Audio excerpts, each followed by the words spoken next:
Give me a paper. All right, and then, oh shit.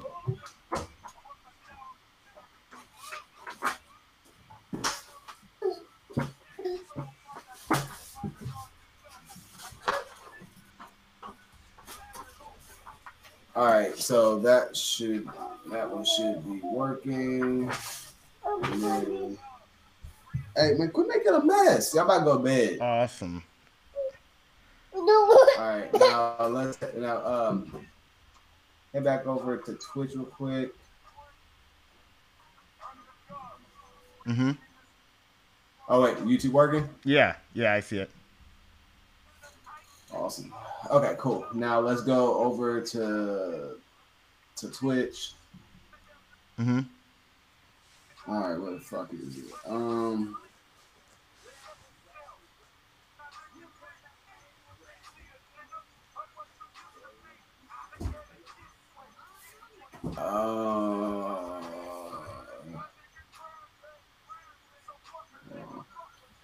Twitch TNP settings.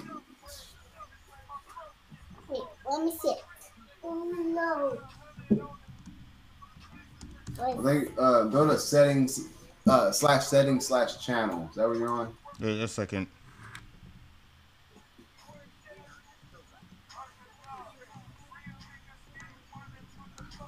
Dude, yeah, you watched that Kavanaugh bullshit.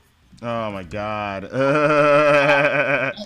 was like, what? My whole life has been ruined. So basically, if you didn't have like a supreme game, throughout your entire development involved with women, if you didn't have the supreme gentlemanly conduct throughout your entire history with women, you are liable to be held under scrutiny for nonsense that went on in high school. I'm not even a defender of Kavanaugh. I don't defend any, rich white boys or anything like that. I think that they're all creeps. And, quite frankly, I think that Kavanaugh may be an attempted rapist. But at the same time, evidence. I want proof. All of this stuff, I want proof. And don't give me this whole, you waited 30 years because you were such traumatized and, the environment. No. Screw that. If you're victimized, we need to hear something in a reasonable amount of time. This whole coming back decades after and everything, no, that's so ridiculous. And then now it's going to be held to a ridiculous standard now because, we have cell phones that have been recording you since like 2006. So, who knows what kind of, wayward text that you may have sent drunkenly, when you had less game in college. You know what I mean? Yeah. Oh yeah, niggas is fuck, bro. Go to /channel/settings or /settings/channel. I'm sorry. Where is that? Twitch.tv/settings/channel. Okay.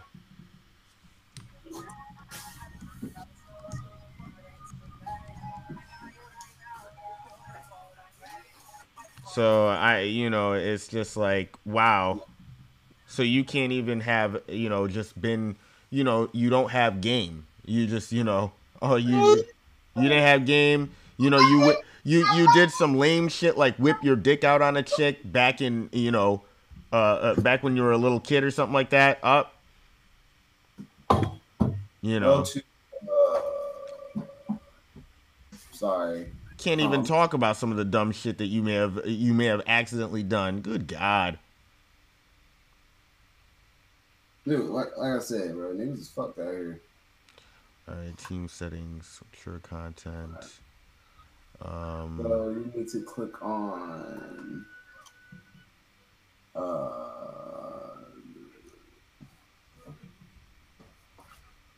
stream key, log into Twitch, navigate to your dashboard. Oh, I'm bad. It says go to your dashboard and hit stream key. Then why they say /channel/settings?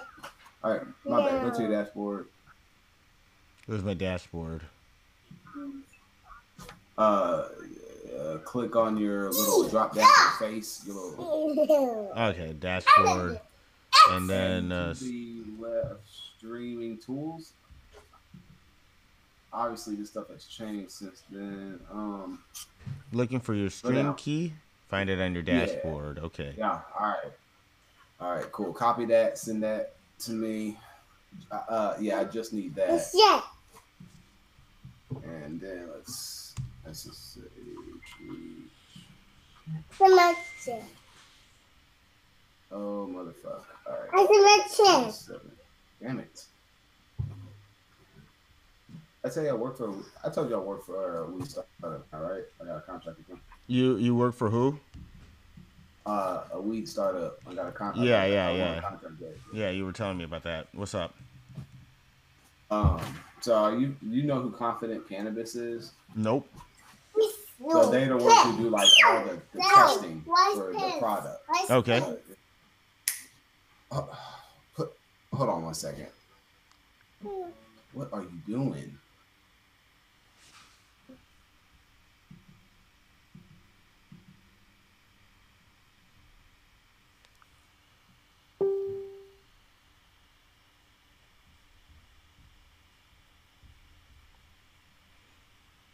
And then what is that? So it should be online now?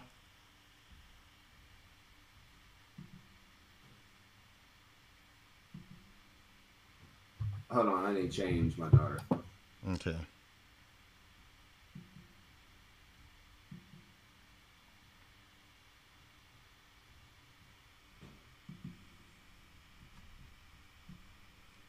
Kava, hell no.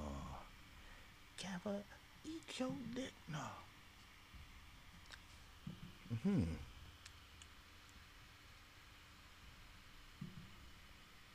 Daily Sesh with Ken Steele.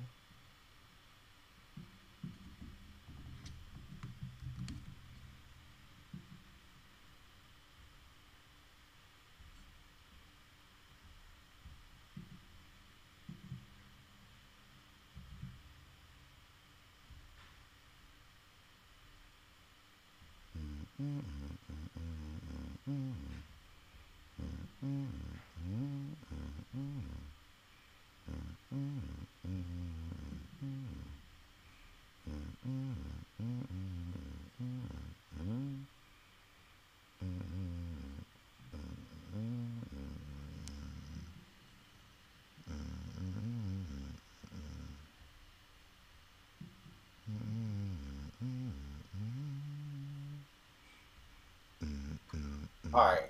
You sent it to me. I got it. All right, copy. And then we're gonna go to that nanoconf/Twitch.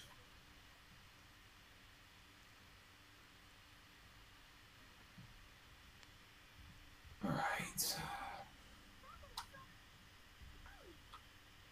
And exit that out, and then PSHAUX and conf/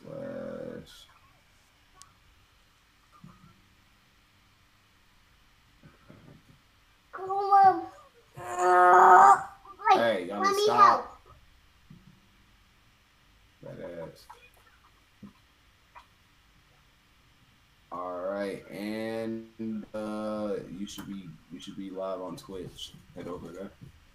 Okay. Awesome. It is live. Live on Twitch. Awesome. Okay, so back. Wait, stop. Get down. Yeah, I'm listening. Get down. So so basically, when I go live, I should just have these screens up, and I can manage it through these windows. Yeah, exactly. Okay, all right, and then okay, awesome. I will. I'll be in touch with you after this stream, and just tune in. I have one of my gay homies. He's calling in, so it's gonna be really interesting. And cool. I'll listen in while I'm coding. I have a deadline that I gotta finish tonight. Don't worry, dude. Don't worry about it. I'm not trying to bug you to watch my shit or nothing like that. What is that? I'm just saying, I'm going in tonight. So hell yeah. Okay. Awesome. So you're on Facebook, you're on YouTube, Facebook, YouTube, and Twitch. Okay, you not doing Periscope or your Twitter? How do I do it on Twitter? Uh, you already sent me your Periscope information. It should be already be set up. Head over to your Twitter. Twitter.com. Yeah, you might be live right now. Don't even fucking know it. Yeah, that's something that I've realized is that I do that a little bit. Okay. So, where do Just we go to your profile. Just go to your profile. Okay. Okay. And where would it be? Under media, maybe.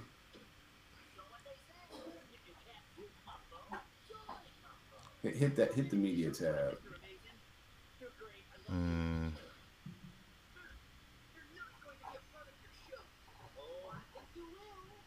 nope. Okay. I've actually never done Twitter before. Like I've set Okay. it up for people, but I've just never done it. I mean, Do nobody, I do I hit tweet and then live or what? No, that's not how it works. How to live broadcast?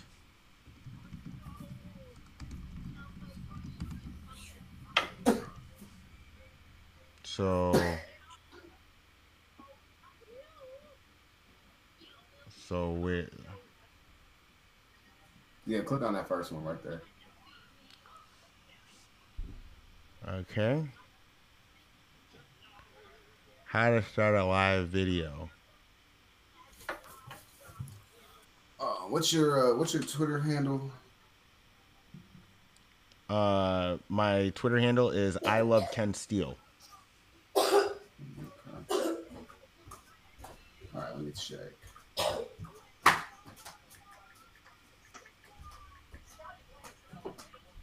And I do.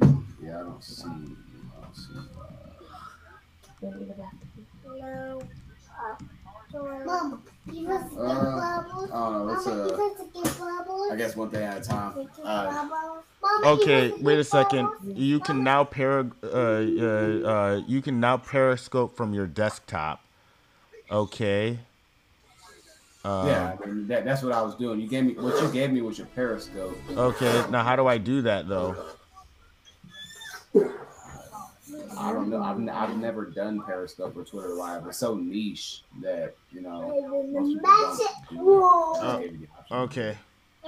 Yeah, it's like it's. I doubt you'll have very few. Well, we'll find out how to do it, but I guess for tonight it's cool. Yeah. Okay, awesome. And then what's the quality like on all three? Is it good? Huh? Can you hear yourself good? Yeah. Okay. Yeah, everything is good. I'm just yeah. What is that? Where do I find the links to my Twitch streams and my yeah, where do I find my So your link for Twitch is in your URL. Just twitch.tv/ILoveKenStill. Okay. Then YouTube is just give it your channel name. Or actually, I mean, we can go to you can hit go up, and then my bad, go down.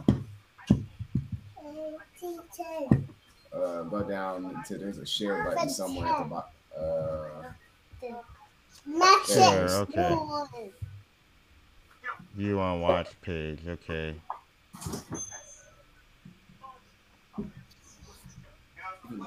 Go up. Okay. All right, and then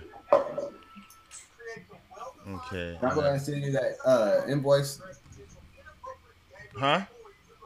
So can I go ahead and send you that invoice? Yeah, you can. Okay. Are you doing it about a month or 6 months? Let's how much for the 6 month? Are you gonna give me a deal if I do 6 months up front? Yeah, if you do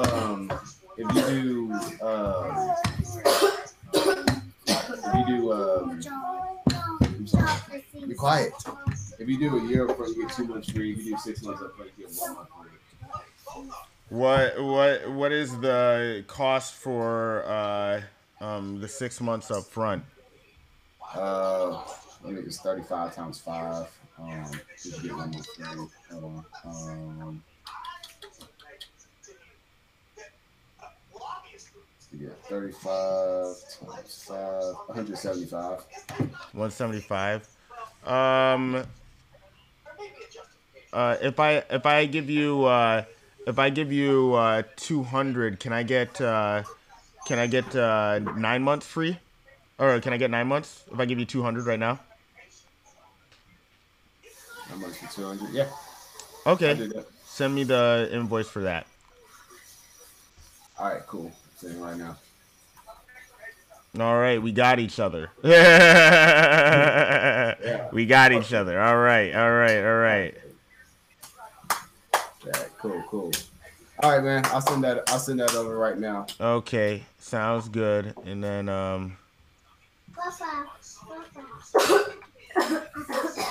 And then I'll tune in. I'll tune in and listen. I just won't comment. okay, that sounds cool.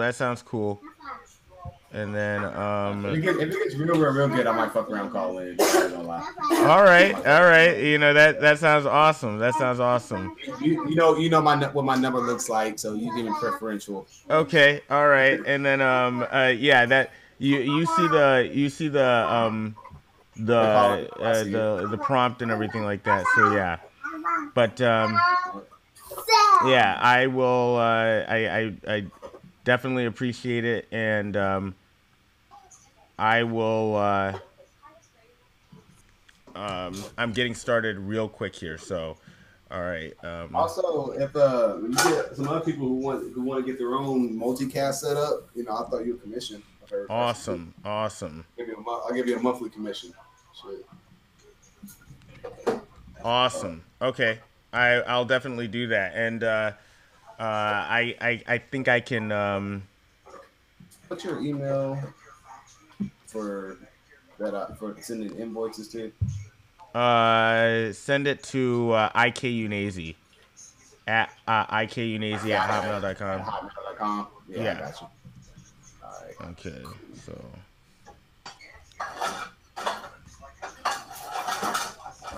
So I'm just gonna put 9 months tech support.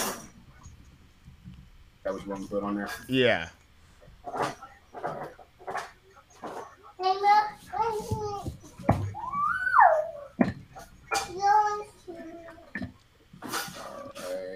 Now my tech support, and send. All right, I just send it from PayPal. Okay. Cool. All right, and then how much do it?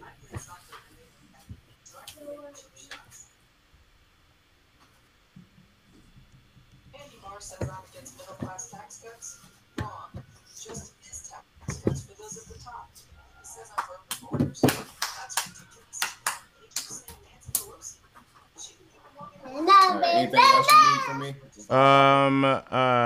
what is that? No. I think we're good. All right, cool. All right. Awesome. I see it. Yep. All right. Thank you.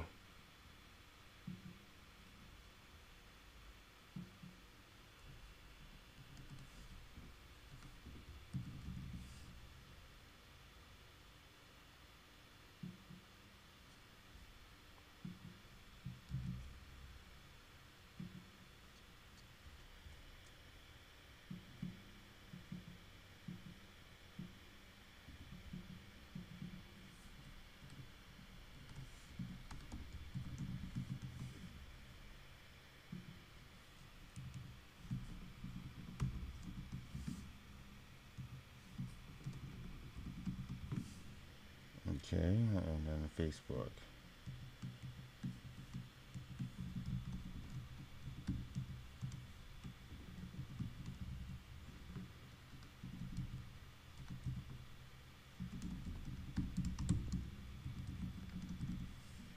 Okay.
Okay.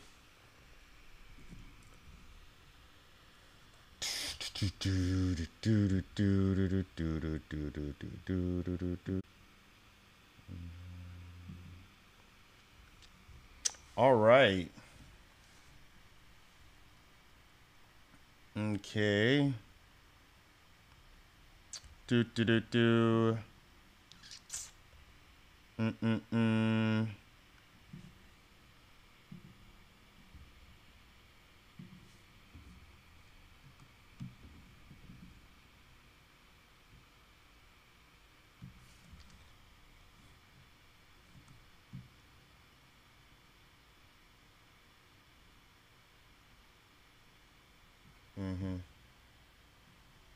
No, I gotta be very mindful not to.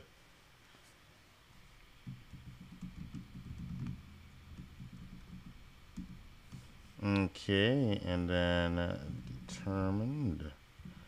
Okay. Okay. Cab a hell no. Cab a hell no. Kavanaugh. Okay.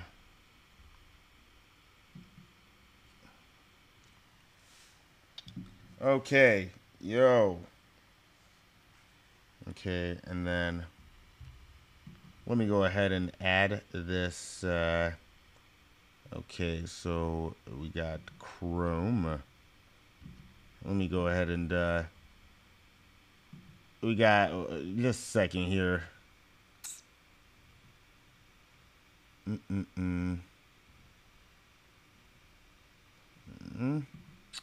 Okay, that's Chrome. Chrome Audio.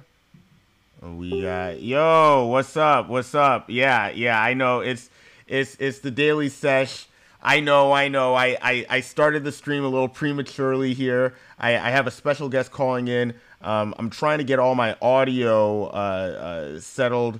Just making sure that we have all the audio going through the right places. We have all the windows going on. Okay. I'm gonna introduce the show. I'm gonna have my special guest call in. Hopefully, we can get them on the line, and everything is gonna be good with that. Just a second here. Voice calls. Okay. Let me go ahead and put this on here. Oh, and by the way, we're on Twitch. We're on Twitch and YouTube. You can go ahead and see that we're on Twitch and YouTube in the description. You can go ahead and view the show. You can view the show on our just multiple feeds. We got a Twitch stream going. We got a YouTube stream going. And you're joining me here on Facebook Live. So thank you so much for, participating. I really do appreciate it. We're growing. We're expanding. Things are getting, things are popping over here and everything like that. We're advancing the technology here at the Daily Sesh. Thank you so much for joining. I'm Ken Steele. It's Thursday. And I think it's like the 26th or the 27th. I don't know. But it's Thursday, and man, it has been a crazy past few days. We have seen Bill Cosby, unfortunately, be lynched. His lynching is it doesn't look like it's ending. I mean, like it seems like, every hour there's another, just another story about how, it's getting worse and worse for Bill Cosby. And man, we're just watching that in real time. And as we're watching that, we're watching the Kavanaugh situation unfold. The testimony was today. We're going to be talking. We're going to be discussing that. And yeah, just to continue yesterday's discussion, we have the story of the ghoulish white drug dealer who basically sacrificed scores of her own kin out of West Virginia to the opiate crisis, where she made enough money to escape to the Bahamas. So we'll cover that story about how she did nothing wrong, and then finally we'll probably, if we have enough time, we'll touch base on how Common, the rapper Common, is continuing his shilling for the DNC behind this whole, cash bail nonsense. So stay tuned. We'll be discussing all of the, the goings on in the SIXAD world. And yeah, I'm going to ask my guest, my guest Alan, if he could dial in and everything like that, that would be great. But yeah, so if you look at the topics and everything like that, we asked the question on today's program, is it illegal to be a heterosexual male in 2018? Just on the heels of, the lynching of Bill Cosby and the farce that is the Kavanaugh, I guess, inquiry or the testimony of his alleged victim at before the Senate Judiciary Committee. We have to ask, man, is it just illegal out here to be a dude and not really have good game out here? I mean, like, is it illegal? And hopefully joining me on the line is a good friend of mine from college. Okay, wait a second, just a second here. I'm trying to. I think. Okay, just a second here. All right, wait a second.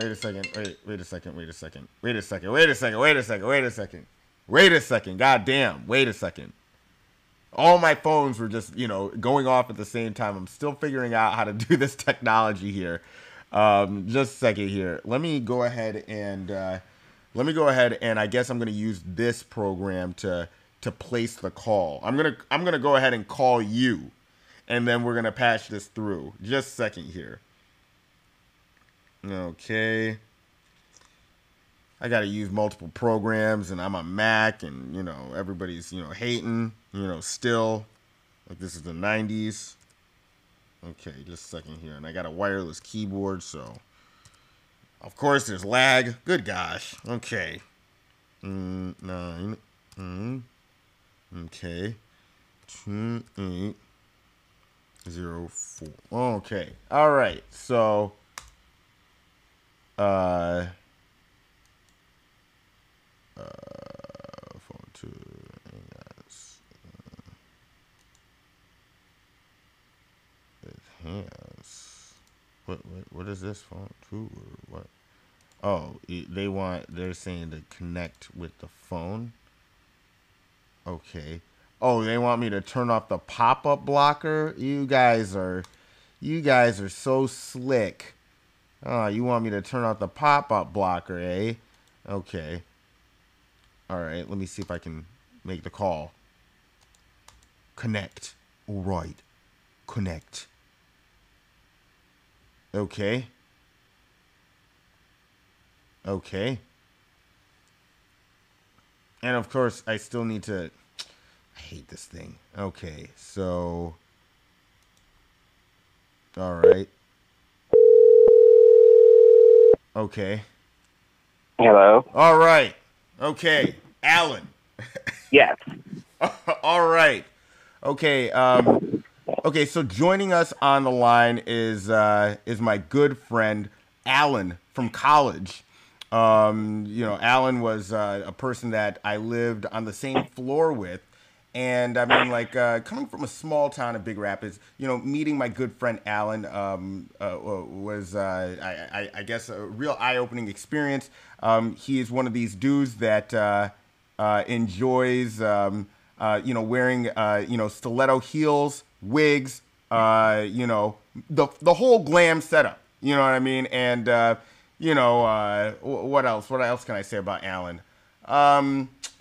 Man, he has a real keen insight on just the goings on of what's happening in terms of I guess human interaction, and I guess that's what we're starting this conversation about.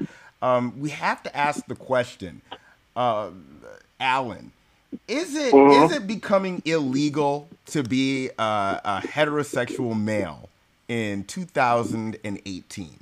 Go. Hold on, I have to connect. Hold on for a second. Yeah, go ahead. Can you hear me? Yeah, I can hear you. Okay.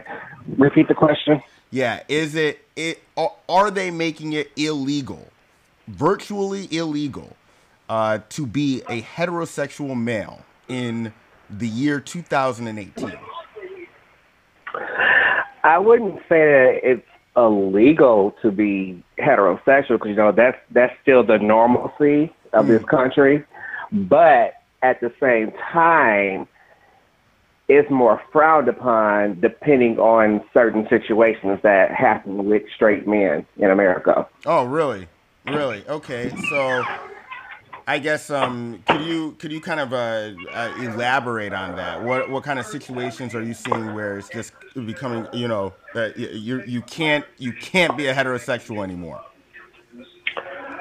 Well, like current events that's going on now with like Bill Cosby and like this Brett Kavanaugh mess that's going on right now.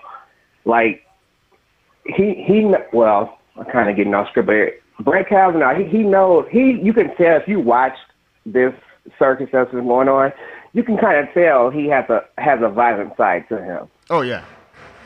So, back to retrospect what we're talking about. I've been in situations where I was in the car with my straight friends and we got pulled over by the police. Okay.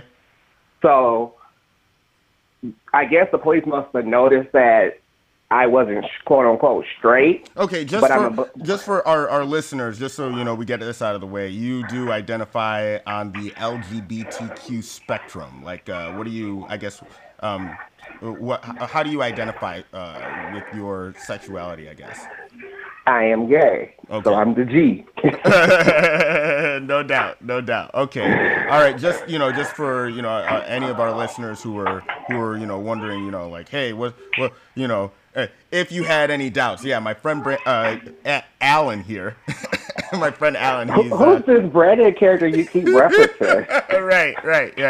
Yeah, my friend Alan here. Okay, so. In this scenario where you're in a car and you're pulled over by police, what do you? I guess what occurred and what was your takeaway from this? What occurred was we were driving. We were actually going to the club, but I was going to a straight club, but he was straight, so I was going to a straight club because that's where he wanted to go. So anyway, he was driving, and we got pulled over. Okay. So therefore, how they come with two officers. It's dark, so it's two officers. One come out on the driver's side, one go on the passenger side towards the back. So they're walking up to the car, and then I guess the partner must have asked me a question. I guess by the way I spoke, it was too perfect that he was like, okay, well, he's not a threat. But my friend, who was the driver, who's straight, whole different experience. They pulled him out the car. They questioned him to A to Z and Z to A and back. Then I remember them asking him, how do you know me? Mm-hmm. So I forgot what he told him, but anyway, long story short, their whole approach with him was aggressive. Right. Me on the other hand, they opened up the car door, told me to step out and sit on the curb. That was that. And that was didn't ask me anything else, questioning him, probing him, only looking on his side of the car for, I guess, any type of drugs, guns, or whatever. Didn't look on my side of the car, even though I could have had a gun, knife, anything. Damn. Nope, nothing. Nothing. So now, it's kind of. What jurisdiction did this take place in? Just out of curiosity. This was in Detroit. Okay, in Detroit. Okay, I remember living in East Lansing. I was in East Lansing during Michigan State years, and I was riding around with a buddy of mine, and we were riding around in kind of like what you would call a hoopty. It was one of these classic cars, but it was in bad shape, right? And I remember, I'll never forget this. We were pulled over in the middle of MAC. We got pulled over in the middle of MAC. They came up to our car, guns drawn, started yelling at us, talking about, get out of the car, get out of the car. And they pulled my homie out the car. I mean, they pulled my homie out the car. They were about to do the same to me. I came with my hands up. I immediately put my hands up and everything like that. And I remember I was dragged out of the car. I was dragged out of the car. I didn't resist or anything like that, but I do remember how quick and how sudden that was. And I'm just wondering, do you think that the cops would differentiate between you and my friend and I in that scenario? Would you have been given the benefit of the doubt? Would you have been given the gay bounce? I don't know what you want to call it. Well, like I said, it's kind of back relative to my situation. I said, because my friend I was with was straight, like pure straight. Mm-hmm. So it's like I guess they knew by the way I speak or by the way I talk that like, okay, this is not a heterosexual man. Okay. So it's kind of like they know, because, this was a couple of years back, so they kind of know that, okay, if they do something to him, like say if they was to shoot him, kill him, whatever, mm-hmm. they did something to him, and I saw that, they know right there it's over with for them. Because okay. A, you killed a black person. Mm-hmm. B, you have another black male, which was me, mm-hmm. who's gay, and you already know that would have created a media circus right there. So you think that they do all of the calculus of these situations in split second, and they interpret you, they see you as gay, and then they render you not a threat, and they keep it moving. Is that what you're saying in these scenarios? From my experiences that I've had, even when I got put over by myself, yes. Wow. I've been put over myself multiple times, different jurisdictions mm-hmm. throughout Michigan and Ohio. Mm-hmm. Like they pulled me over. They ask. They still gonna do the same protocol like they do anybody else. Yeah. But once they hear how you talk and everything, your mannerisms, mm-hmm. once they see, okay, this is a gay male. It's like some of them they may entertain it some more just to be a dick. But out of 10 officers, I say 9 of them say, you know what, whatever. Damn. They just let me go. Okay. No problem, nothing. Now, I got a question for you. This is more along the lines of, the whole sexuality thing. Do you think that gay dudes and gay people, do you think that y'all have a lot more latitude these days of what you're allowed to get away with in terms of I guess sexuality? Like, do you think that gay males are just as subject to this whole Me Too hysteria as heterosexuals? We have more power than straight people, yes, when it comes to a lot of things. Like even in a job spectrum, right? Like, okay, if we had an employer mm-hmm. who was racist, and we kind of figure out, okay, they're racist or whatever. Mm-hmm. We, instead of us trying to argue that they're being racist towards us because we're black, mm-hmm. we flip it on them and say they're being hateful towards us because we're gay. Because if we use gay, that's like a slingshot for tons of lawsuits, tons of all type of stuff, tons of organizations coming after this company. Damn.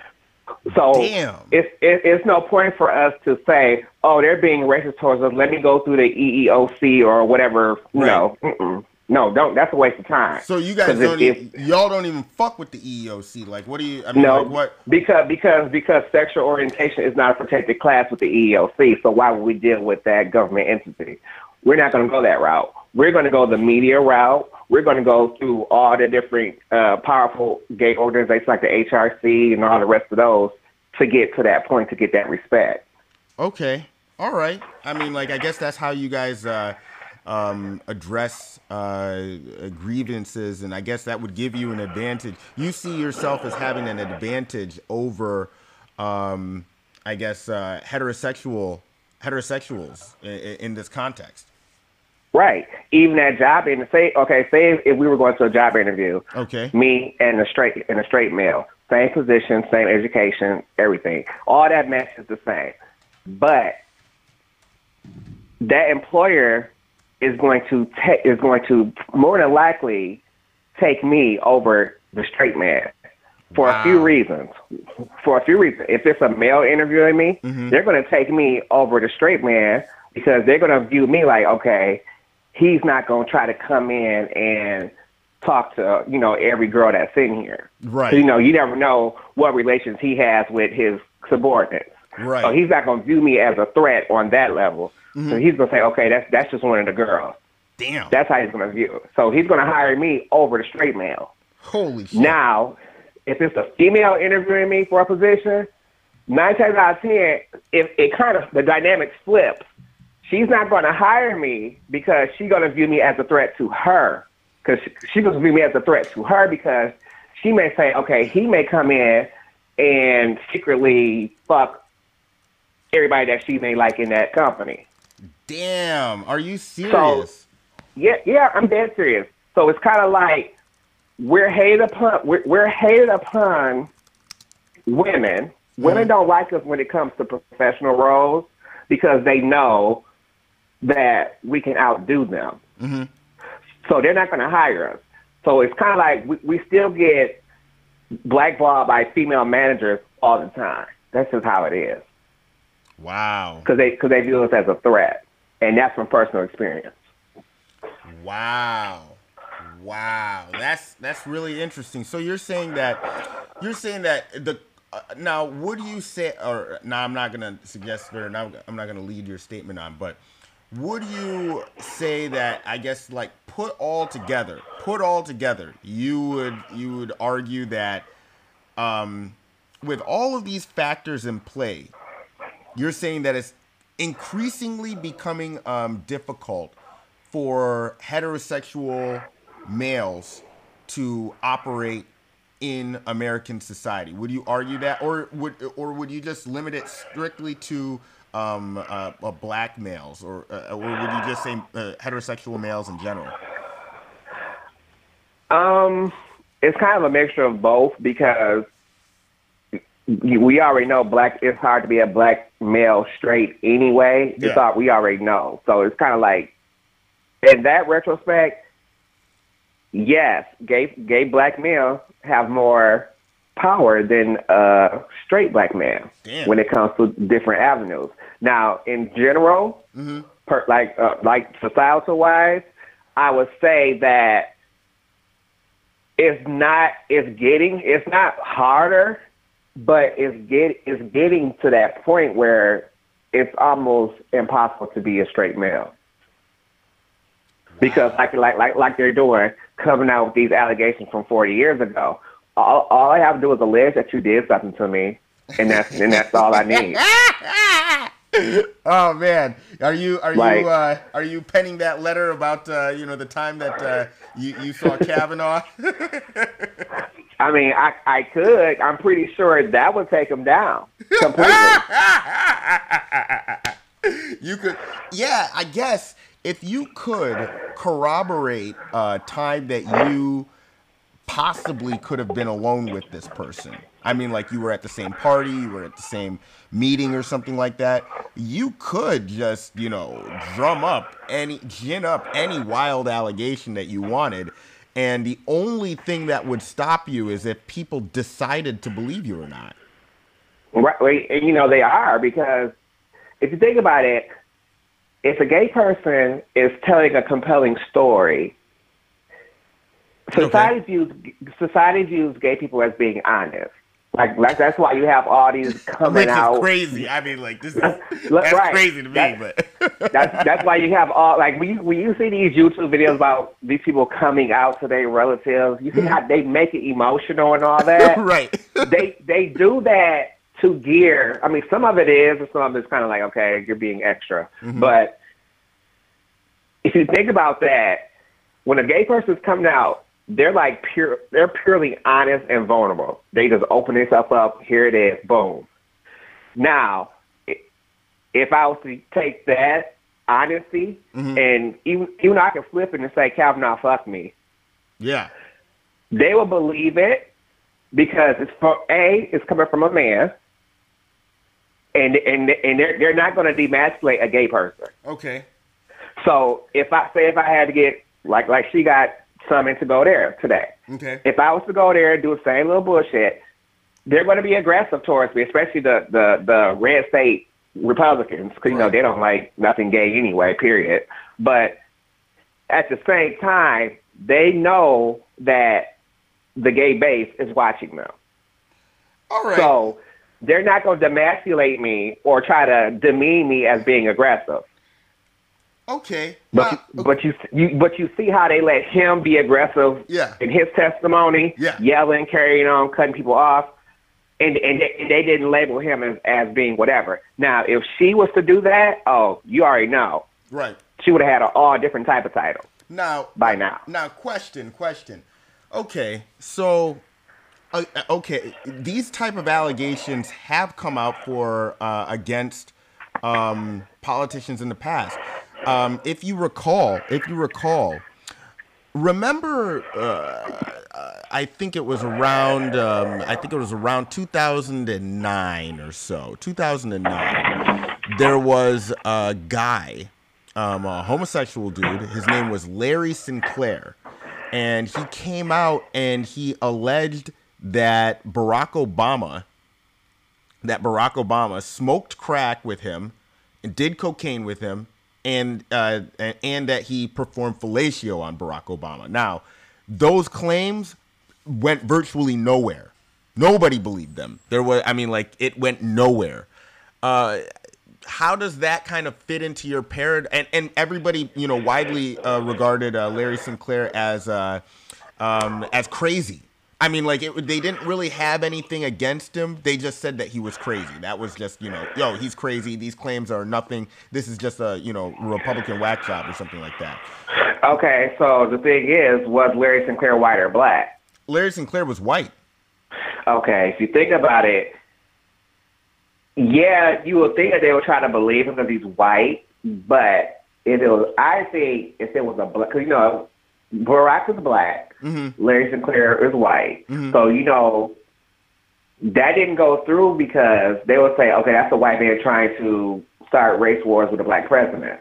They didn't do it. Now, if it was a black gay person who said that against another black man who's in power, it would have been I believe it would have been a whole different outcome. Yeah, they didn't really find anybody. I think the closest they found to a black person that they tried to pin some sort of homosexual relationship on Barack Obama was, I think, what was his name? Reggie Love. That was his assistant or his basketball playing buddy or whatever. I remember that. Yeah, but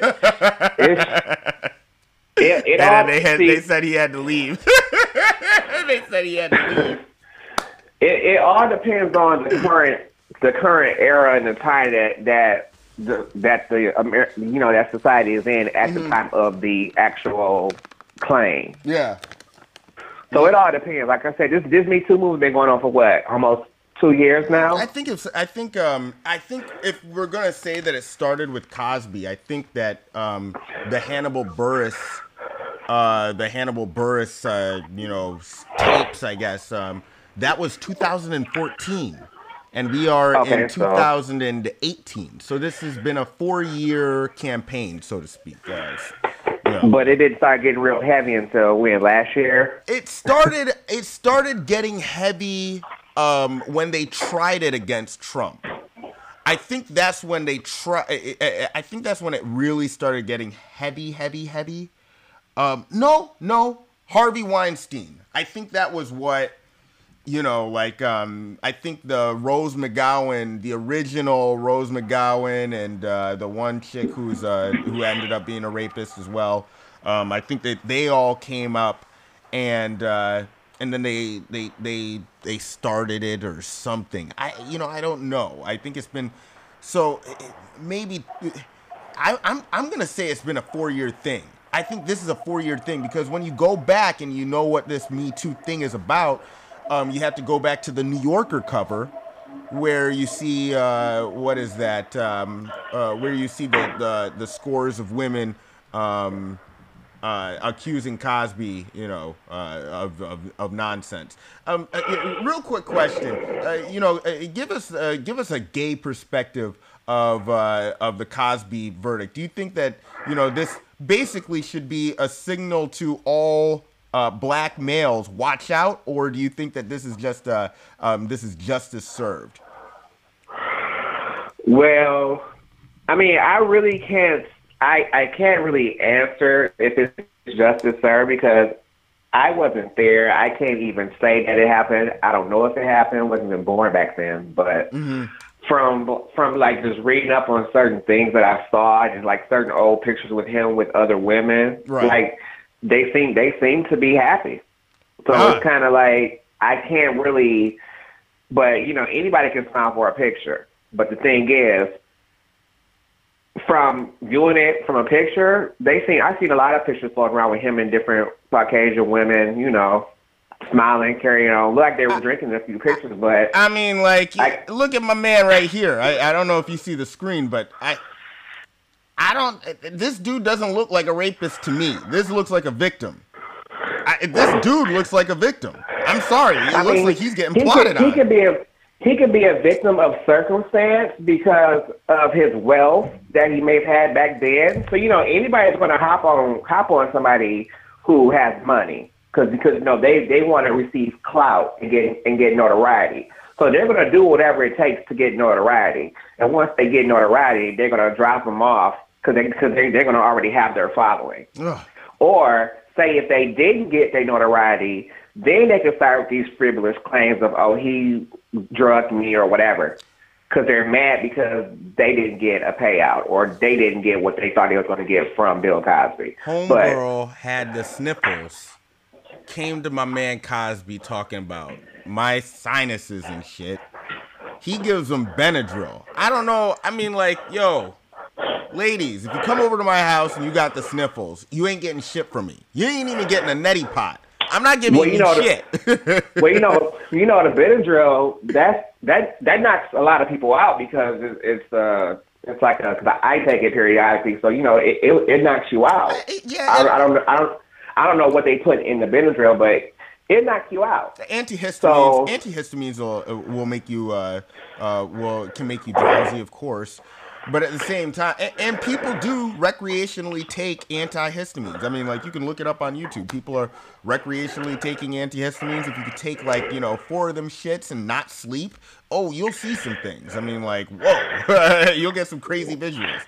So, I mean, you could say whatever, you know what I mean? But at the same goddamn time, I mean, wow, just specious claims, and you mean to tell me that there is we have a beyond a reasonable doubt that this occurred? I mean, you mean to tell me that we are beyond a reasonable doubt?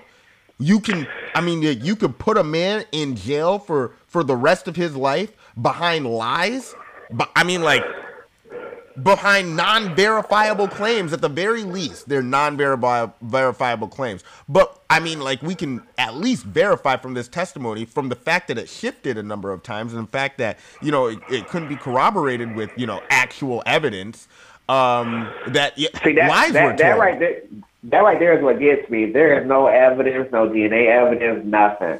Like, they have, all they had is word of mouth and powers by numbers. That's it. What the fuck? I mean, like, whoa. I mean, like, if you claim that you was raped when you woke up the next day, why you didn't file a police report? And you know, here's the thing that fucks me up about this Me Too thing. All of the old questions that you would ask a victim, you know, about, you know, their conduct, or, you know, just to, you know, scrutinize an accuser. You know, they've all been, they have all these expert witnesses and expert testimonies to now just debunk all of that. Oh yeah, victims don't need to know where they were raped. Victims don't need to know the circumstances under which they were, you know, they came under this situation. All they need to know is that they were violated. They need to know who violated them. So you just need to, you know, say something happened to you. You need to point out who did it. And then you need to say that, you know, I hurt really bad. And we have to hashtag believe women. And it's just like, what the fuck? And then if you question them, now you're the bad guy. You're on the wrong side of history. You are the evil, you know, hegemonic, demonic force of, you know, male that, you know, is out here responsible for every single rape that has ever occurred in history. Yeah, that's what it seems like. Am I wrong? That's what it seems like, yeah. Because it's like, okay, there are times, there are some men who, you know, they do that type of stuff to women, but at the same time, it's like, if you don't believe them and you kind of brush it off, how is that different from brushing off any type of racial discrimination? I mean, well, here's the thing. I will give racists credit. They have successfully made it so that you can't claim that there's any sort of racism going on, and that if you do claim that there's any racism going on, you're the real racist. They succeeded at that. I mean, like, they succeeded at that because most people in power are white anyway. So say if you did file a claim of racism against the employer, 9 times out of 10, that whole HR team is white. Yeah. And then 9 times out of 10, the person you have a problem with is the white person. So they already gonna be against you anyway. Even though your claim may be 100% actually true, they're going to cover it up. Bro, you can have claims of racial discrimination. You can have texts. You can have video. You can have recordings. And they have successfully played this game on the psyche of the American public. Is this racist? That's a game that they've played with themselves, and they've successfely argued that nothing is racist ever. But the only way you can get them is if you have them on camera. No, like camera doesn't matter. So the thing is, you can have a recording. All they're gonna say is that's not my voice. No. On camera, it doesn't matter. I mean, like, we've seen video of black men being choked out on camera. And by people wearing Confederate flag shirts, you know what I mean? By officers wearing Confederate flag shirts, and we still can't declare that, you know, these actions were racially motivated. I mean, like, it's the standard for declaring something racist has been set so high that even if somebody is yelling the N-word, that has even been taken off of the list of things that we can immediately declare as racist. I mean, like, but the thing is, it didn't start getting like that until a couple of years ago. Like, it didn't start becoming so. I think under Obama it was pretty bad. I think under Obama, gays got the power. You, like, all the benefits and all the advances that you were talking about earlier in this conversation, those were all Obama era advances. Under the Obama. No, not necessarily. It just catapulted with Obama. Okay. But because, you know, they had gay marriage was legal in Massachusetts in 2004. Right. That was pre-Obama. Right. That was still in the Bush. That was in the Bush era, I believe. I mean, like I remember, as a kid, Ellen was doing her thing on Nickelodeon, hard. I mean, like that was on Nickelodeon. I remember she was. They had a whole bunch of programming that was you can go back and look at it now and see what it was, but you didn't know about it when you were a kid. You didn't know what they were programming you to I guess accept or think was cool. She's what you call a triple minority. So ridiculous. No. Think about it. She's lesbian. She's a white and she's a white woman. Yeah, that's a triple minority. I don't even play that minority game as a result of the rhetoricals that you were just talking about. By the way, you're able to join in on this conversation by calling in 323-306-2895. I have extra lines available if you want to get in on this because we're just kind of rapping about about just the current climate here. I have my friend, his name is Alan. He's a homosexual, a gay friend of mine. I guess that's how he identifies himself. And we're discussing, is it virtually illegal to be a heterosexual male in 2013? We're talking about Kavanaugh. 2018. Sorry, 2018. Sorry, we were talking about a few years ago. My bad. I got the years mixed up. And we have a couple more topics to discuss after that. But the meat and potatoes of today's discussion, we're discussing, Kavanaugh, Cosby, Me Too. Are we in an environment and in an era where it is just illegal to have engaged in any sort of heterosexual sexual activity? Is it now illegal to be a heterosexual male in 2018? And joining us is Alan. He's a homosexual, and he's given his perspective of things. I'm gay. Don't call us gay folks a homosexual. Sorry about that. My bad. I know you guys. I know y'all are big on words. Words are important. Words matter. They really do. They really do affect the way that people think about different situations. Let's talk about this hashtag believe women. Do you know how loaded that is? I mean, if you don't believe them, then what? They're just, property? Well, if you don't believe, the implication is that all women are telling the truth. Well, most women are truthful. To me, most women are truthful.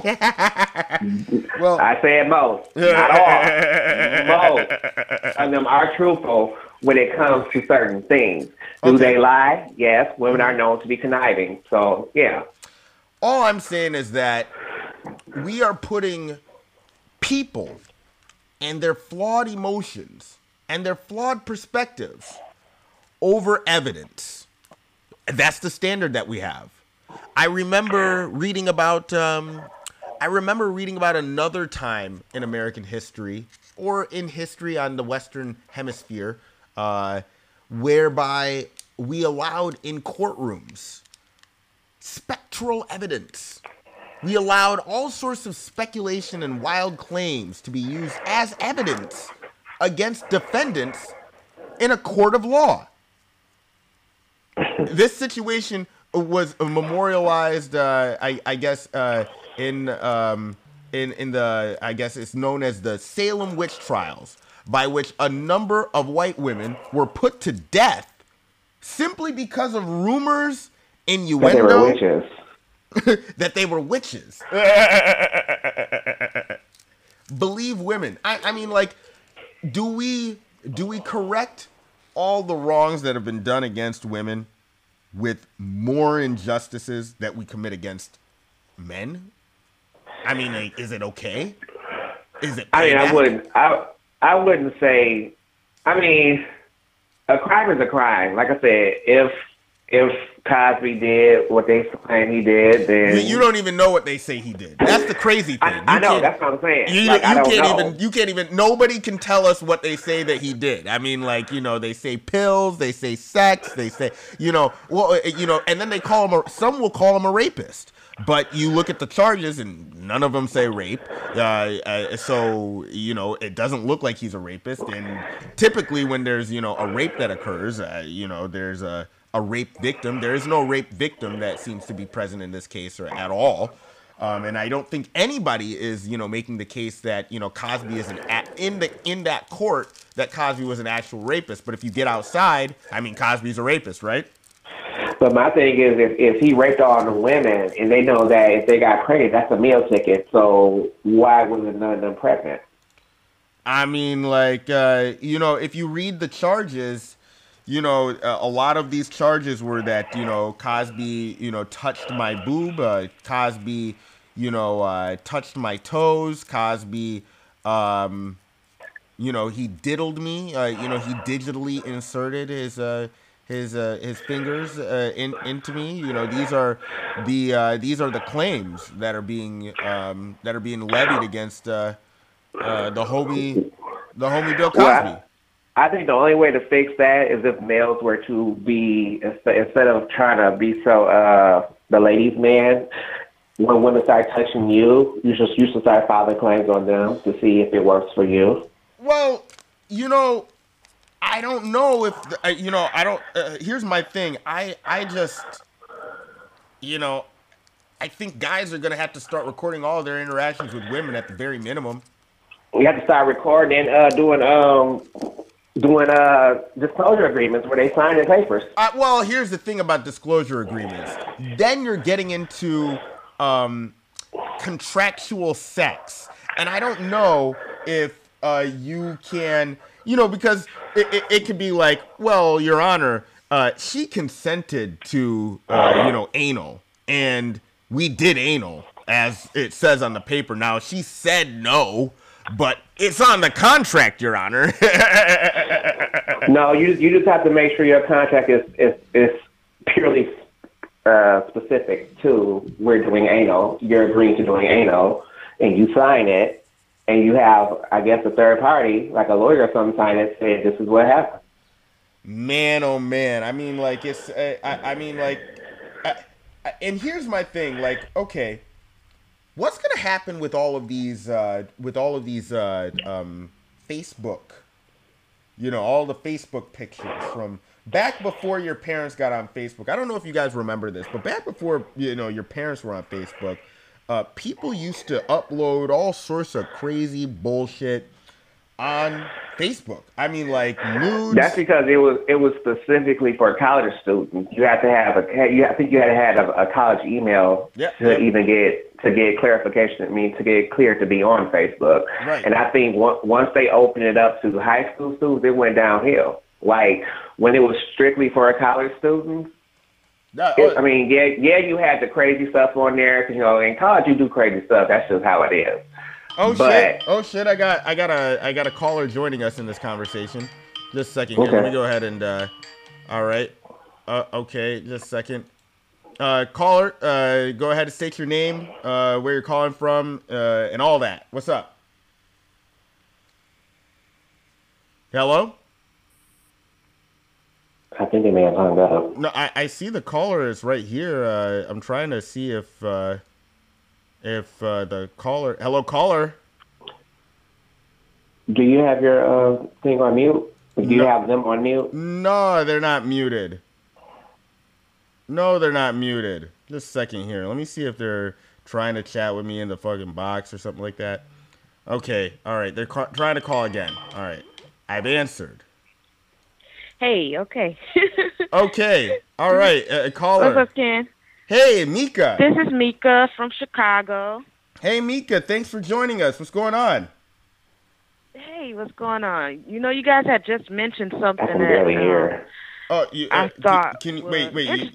You can't hear. Wait a second. Can you hear the other caller, Brandon?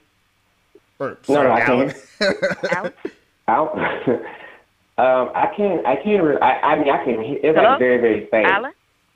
Yeah. Just a second here. Let me see if I can go ahead and I'm gonna boost this volume. Boost. Test. What is that? Mika, can you go ahead and give us a sample? Okay, yeah. Okay, can you hear that, Alan? Not at all. Not at all. Nope. Okay, I'm gonna try my Oh, now best. can you hear me now? Yeah, I can hear you. I think it's on my end. I think I need to Okay. figure out how to bridge all of my output to that. And I'll figure out on a future episode. But anyway. Okay, I'm gonna hit you on the super chat then. Oh, okay. You're gonna hit us on the super chat. Feel free. What is that? Put your comment into super chat. Streamlabs.com/I love Ken Steele. And then what is that? Feel free to participate there. But before you do go, what's going on? What are your thoughts about what we've discussed so far? And I'll fill Brandon. Well, you guys I'll had just fill brought Alan up a in point. what we're talking about. Yeah. Yeah. You just brought up a point that I thought was kind of like it's comical, but it's kind of sad that we got to this point, about the whole contractual sex thing, because it was a Dave Chappelle skit once, and like I think it's an actual thing. Like I think there's some app for that where you can actually like have your sex partner put it on record that, they signed this contract and this is what they agreed to for sex. But the thing is that can't even protect you nowadays because consent can be withdrawn at any time. You could be right? could be mid-stroke. You could be mid-stroke and she says nah. And I guess if you go ahead and finish the stroke, you might be a one-stroke rapist. I saw on Good Morning America one day, there's this like white teenage boy and the girl gave consent and she agreed. She admitted that she gave consent to have sex. Right. Whatever mid stroke or whatever, she, I guess, wasn't feeling it anymore. She told him to stop, apparently. And he did stop, but he took a few extra strokes. Yeah, you got a few good ones in there. Right, before he stopped. And his lawyer was trying to argue, well, in the heat of the moment, it's hard for anybody to just stop. God damn. So wait a second. My man was really charged with rape after having done extra strokes, after having gotten consent. Then mid-coitus, consent was withdrawn. He did, a few courtesy strokes, and now he's a rapist. Yeah. Yep. Good God. This is the territory that we're going into now. And I got 3 sons, and I don't know what the fuck. Yeah, dude, I don't know. I really do. What? Okay, Brandon, Alan. Alan. Yes. Okay, if you had a son, what what advice would you give them about dealing with women going forward? I mean, we're in this situation where we heard a story on Good Morning America. They were talking about a kid who was accused of rape after he gave a chick 2 or 3 extra strokes after she changed her mind mid-coitus. Well, I would, like I say, you just have to use your best judgment with people. In that situation, I think it's just completely stupid that she agreed to have sex and then turn around after he started having sex and say, okay, now you're raping me. I mean, is that what I'm reading or hearing? Mika is a situation that I guess he had consent, and then consent was withdrawn, and then he continued for a few more strokes. Is that what is being alleged?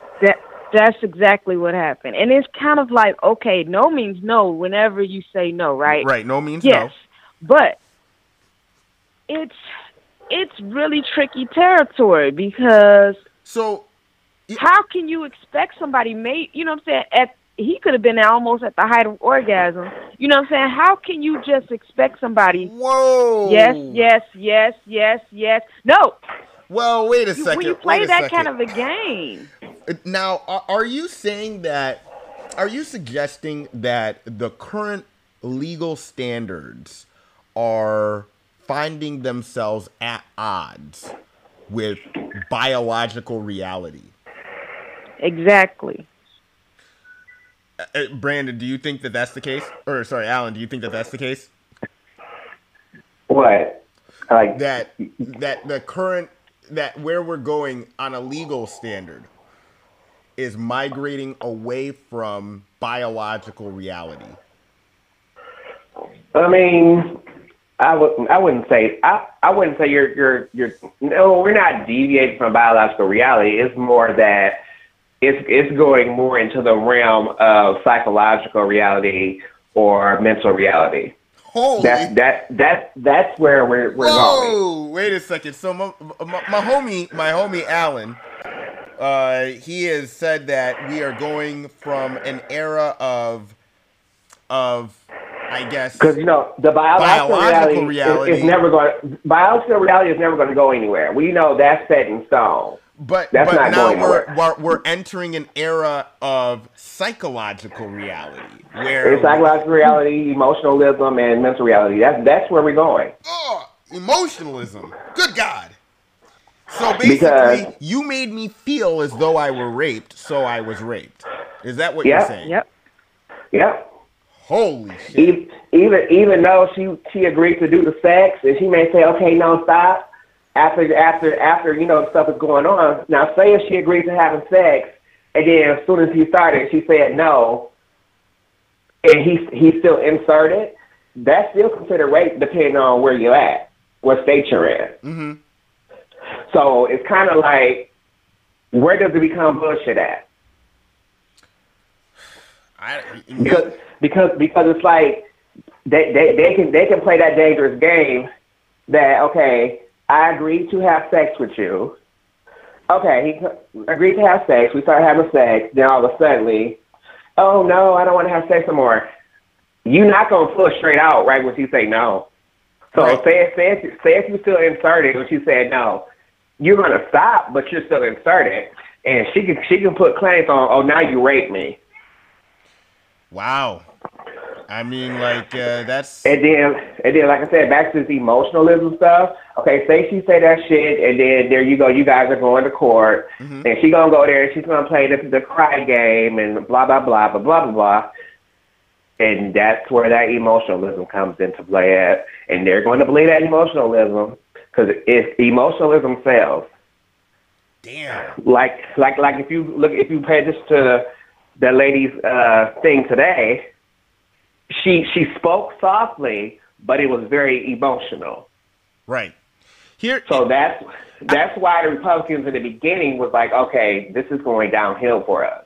Oh yeah. So that's why that second half they were more aggressive. Oh, definitely. Here's my thing. If guys are going to and look, no, wait. Oh, and that's why they wanted her to go first. They didn't want Kavanaugh to go first. To say if Kavanaugh did go first. And did all the same shit he did, and then she went second and did the same shit she did first, a whole different dynamic. Trump probably would have been on the phone right now.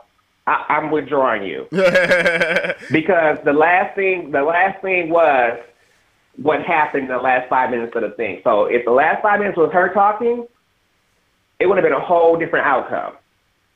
But since the last 5 minutes was him aggressively challenging the Democrats, that's a good look for Trump. He Trump likes fighters. He brought out the white tears. Did you see that shit? I got the clip right here. That was in the beginning, but I'm talking towards like the latter part when like the last 45 minutes to an hour. He was aggressive. Like he was really going in. Wait. Pause for a second. I got this intend video. No ill will to Dr. Ford and her family. The other night, Ashley and my daughter Liza said their prayers, and little Liza, all of 10 years old,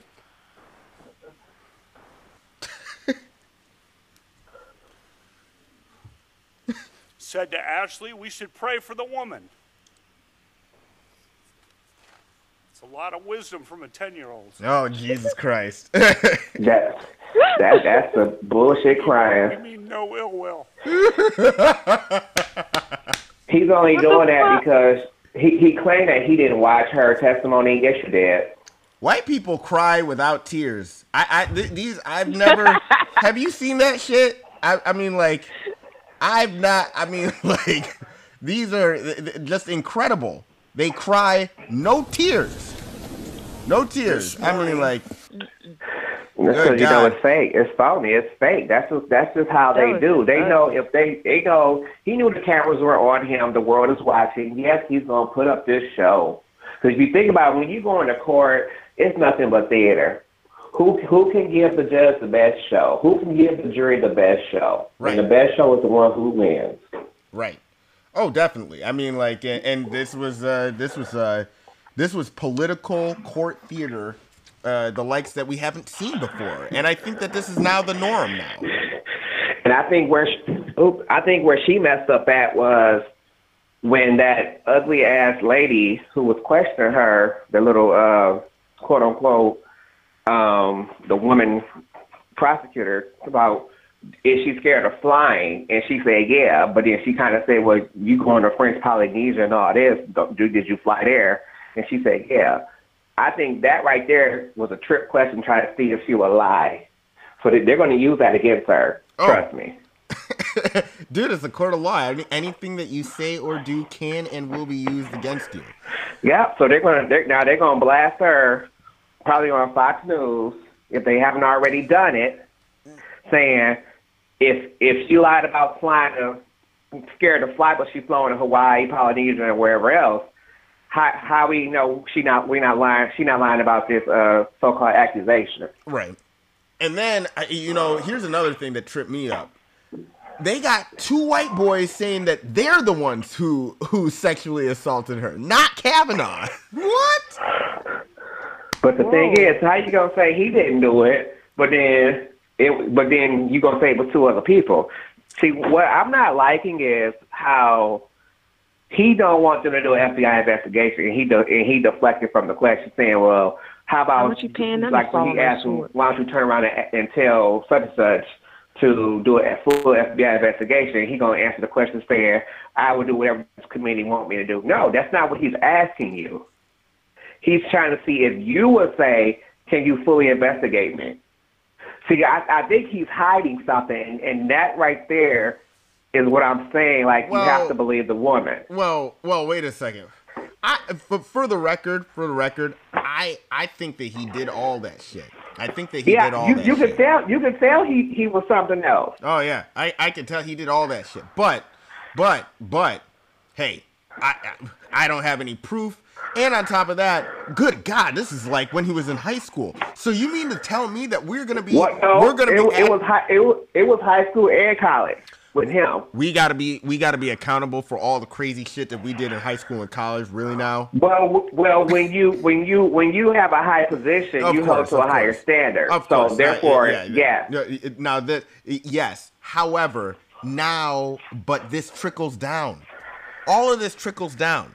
Look, you realize that, if you remember the Brock Turner story, hey, they let go of Brock Turner and everything like that. You know what the result of that is? They're saying that they got to go extra hard on college athletes. They're not saying that we got to, get these white boys who are getting away with rape. You know what I mean? That's not the story. They're not saying that, hey, we need to start applying the law more equitably to, all of these rapist, white people out here that we're letting go with probation and, very light sentences. And, we're letting them out on bail with very low bails. They're not saying any of that. No, they're saying that we got to go after student athletes. And do either of you guys know who we're talking about when we say student athletes? Black people. We're talking about Black men. We're talking about the star athlete. Yeah. So I mean, like, oh, and by the way, Bill Cosby, student athlete. I mean, like, dude, Star Trek athlete. So, and the reason why they're going to go after the star athletes is because they know that scouts are looking at them. They know that, you know, the chances of them going pro is high. So they're going to, well, I call them groupies. The groupies know what to do. They're gonna try to get close to that guy as much as they can. They're gonna try to get pregnant because they know, okay, I'm set for 18 years if he go pro. I don't have to be with him, but I can get a cash payout for 18 years. So if you think about it, you graduate from college at 21, 18 years, you'll be what, 40-something? Like, you don't really have to work. And that's why you hear them saying most women go to college to find a husband. Well, I'm just saying, like, believe women? No, I believe evidence. I believe evidence too. Like, but you know, I can tell you something happened to me, and depending on how I say it or how passionate I am about it, you will believe it. Good God. And that's why I say it depends. That's why I say we're going into this psychological era or this emotional era where, okay, if it didn't happen to me, I can make it sound like it happened to me. Yeah. And you're going to believe it. Oh yeah. Based on how good I present. That's why I say we're going into this psychological. You're going to believe it. All right. Now my question for you is, okay, from a woman's perspective, you know, who you talking to her? Yeah, you need to. I'm not talking to you, Brandon. Jesus Christ. Alan. Who is Brandon? Sorry, Alan. So bad. Jesus. Yeah, easy, Alan. No, but so check this out, Mika. Now, from a woman's perspective and everything. Okay, what do you think about Kavanaugh? I don't think about Kavanaugh, no. But he's a little. You think he did that shit? Average white guy, older white guy. You know, I'm sure he had his wild young days, and you know, he's rich, so you know he probably did a lot of scumbag shit and got away with it. And he's just like, hey, I got away with it this long. Why the fuck are you bringing it up now? You know. And I mean, I gotta say, they dug in the crates for this one. 17, like, yeah, they really dug in the crates for this. They really dug deep. I mean, like, man, they got him pulling out his planner. They got him pulling out his day planner from his college days. And you know what? It's incriminating as fuck. Dude, let me see. Kavanaugh. Let me pull this up. Calendar. Like, dude, this is the calendar is just incriminating as all hell. Who has this?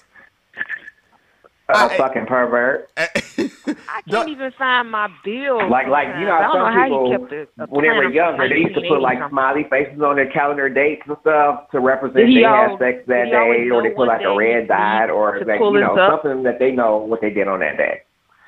So that's something that most perverts do, or you know, that's just how people do stuff. Like they put a sad face that they ain't getting none that day. They'll put a happy face. They get, you know. I've known through that document calendars like that, so yeah. Yeah, I can't even find my fucking my original MySpace account. This guy is. Well, you know, your MySpace account is electronic. A calendar is physical. Anybody can go. Anybody can get a calendar from way back when. Like I said, I was a Barack and Michelle calendar from when he first got elected. It's still wrapped in plastic. So that was what, 2008. Brandon, Alan. I don't know. You know what? Maybe you need to call that Brandon. You can call me Brandon all day. All right, guys. Sorry, Alan. All right, no, sorry.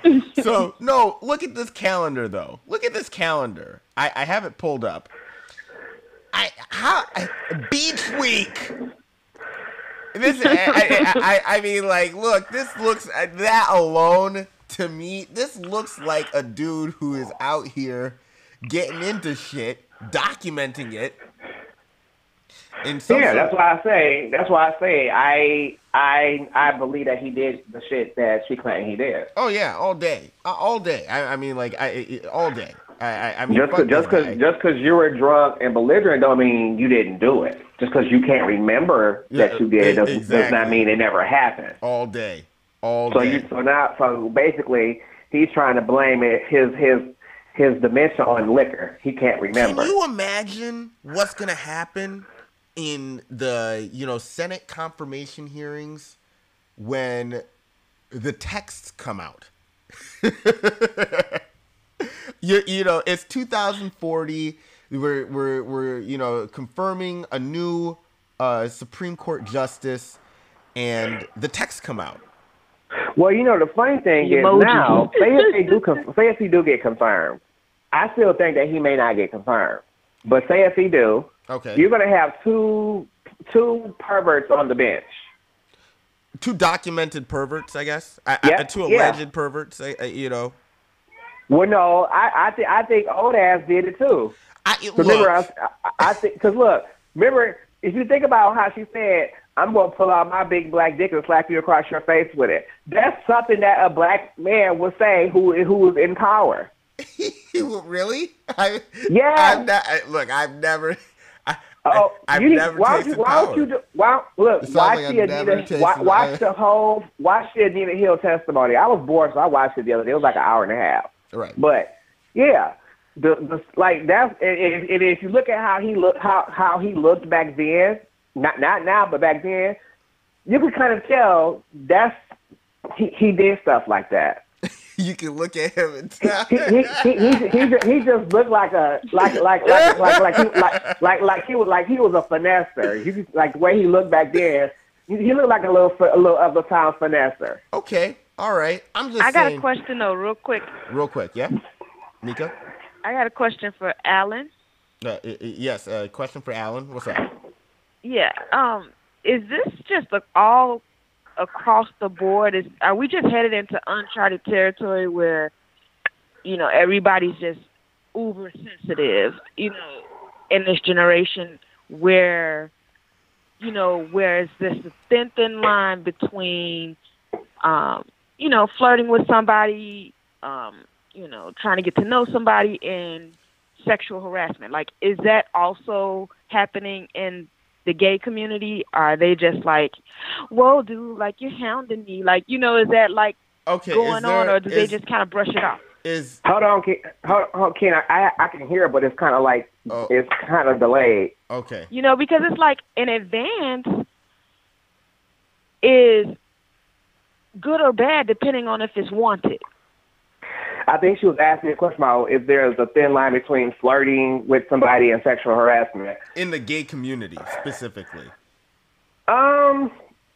Like gay folks flirting with gay folks, or gay folks like it's like. I guess. I mean, is it? I mean, like, are you asking? Is it more like is there a gay Me Too? Is there a gay Me Too, basically? Yeah, is there a gay Me Too in the gay community, or are y'all just? Is it coming for y'all? Or are y'all just cool with the constant sexual harassment? Well, me, I don't like horn dogs, and the thing is, it's kind of like since people view gay folks as just having sex all day, every day, that's how most society view gay folks, as sexual deviants. Mm-hmm. That's all we do is to have sex. But no, there is a high percentage of the community that do have sex like that all the time, every day, all day, whatever. But then there is a set of people who like, okay, me personally, I don't like all that. Like, don't come at me on a sex tip because I'm going to cut you off real quick. I don't like that. But to her question, it's a very thin line between flirting and sexual harassment. So flirting, okay, the little innocent flirts, like, saying little light character type things, that's fine. But then when it comes to, damn, you got a big dick or big tits or all that, that's not flirting. Because again, it comes back to how you're projecting what you're saying. So what it sounds like can make it turn into sexual harassment. That's how every girl who flirts with me talks about me. So then in my lifestyle, you will be a sexual harasser, Ken. No. That's how they talk to me. That's all I said. So then they're sexually harassing you, but you like that type of attention, so you're not going to view it that way. Well, I don't know if I like it, but that's what I get. If you didn't like it, you could put a stop to that, but you don't. So you do you're entertaining it. I guess I what can I say? But yeah, that's how all I'm saying is it just seems like y'all have more social latitude in so many ways. I mean, y'all can oogle whoever you want. Y'all can make all the crazy comments you want. Nobody really second guesses gay people touching people. I mean, all my female friends, we'll go shopping and whatnot, clothes shopping. They'll say, "Come in the dressing room with me." Feel like they'll get undressed. You like this, or come up their clothes while do you like this? So I've seen all my female friends butt naked. It's nothing. Okay, it does nothing for me. Okay, whatever. But she wouldn't do that with just a regular male friend. No. Look at this. I mean, they had him sat and when they have the president and then the background is all the Navy or the background is all the Air Force or the background is teachers. They had Kavanaugh.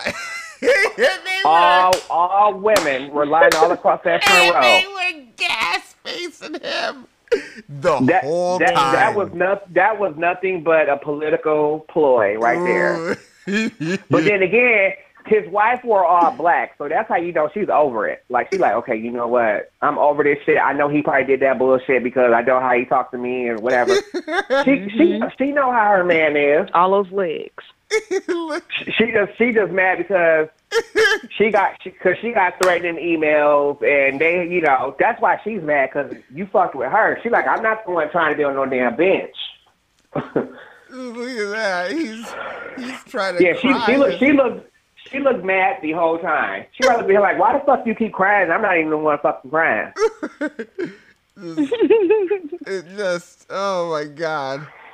Look at that. Dude. Look at that. Yeah. Look at that. Oh no, my man. He got dirty. And he kept sipping that water nigga, you're crying and you trying to sip water at the same time. You can choke, fool. See, you lucky I wasn't one of them dancing. I was like, you surely drinking the water and you crying at the same time. Is this just a political thing you doing? You got just the back. I don't know, man. This is a kind of a dude's worst nightmare. I mean, this is the height of disapproval from women. I think, one of guy's greatest fears is rejection from women. And this guy is getting a whole nation of women rejecting him, calling him a creep, not necessarily calling him a rapist, but calling him a sexual assault creep. He's very fortunate that there's no calls for a criminal investigation on this guy. If he were black, woof. I don't think that this would happen. Well, no, because Clarence Thomas still got through. That was in the 90s. You could be president and be a rapist. You could be a rapist president, but you think about it, that was in the 90s, but them same old ass men is on the same bench today. No, but that was a white man who made the call. It was we got to get this guy in. That was what there was a specific mission that they put him on. So he's fulfilling it, to this day, and it's paying off in spades. They made an investment in Clarence Thomas. Kavanaugh, it seems like they can take him or leave him. That's what it seems. Look at how she's looking. Look at that. Where? Which one? No, check your Facebook. Oh, okay, just look here. Check your messenger. Yeah. Like she got that. I'ma fucking kill you look. Look at that. Like you can't tell. And she wore black. She ready for his funeral. Yeah. She's over it. Oh yeah. Yeah, I got it right here. Yeah, right there. She's like. I just, this. I'm pretty sure they had the little white woman fights in the kitchen once they started getting threatened by people. She probably, they probably lived in a damn. I don't know. Look, here's the thing. I think I don't think that they were fighting about it. I think they were talking about. Oh my God! I can't believe it's coming up. No. She was fighting him. No, fuck that. This is the explanation. Look, I was a virgin. No, you was not a virgin. No. And she knew she had to fake it for the camera. Look, not even. It's not that he was a virgin. That's beside the point. The point was that he was an attempted rapist. It had nothing to do with him being a virgin or not. Exactly. So it doesn't even have anything to do with the allegations. It's just hilarious. I'm sorry. This is very. It's just a crock of motherfucking shit. Yeah, I mean, this whole damn thing is a crock of shit. I mean, and down to Cosby. Here's the thing. Oh, did you see what Lindsey Graham gonna say? Something about Bill Cosby? Here's my thing. I hate the fact that anytime a white boy is accused of some egregious bullshit, they bring up some black guy, and they to start shifting the conversation to the outrage. Okay, so check this out. We got Bill Cosby. He's pretty much got a life sentence. Hopefully he can appeal out, but he pretty much has a life sentence. And we have Kavanaugh, who is up for a lifetime appointment. And we know. Here's the thing: Kavanaugh has multiple witnesses who are white witnesses, security cleared witnesses, to testify that he's done shit that could constitute as felonious acts. Well, I'm just like. Look, I don't think he's going to get in simply because they got too many photos of this guy looking like a piece of shit.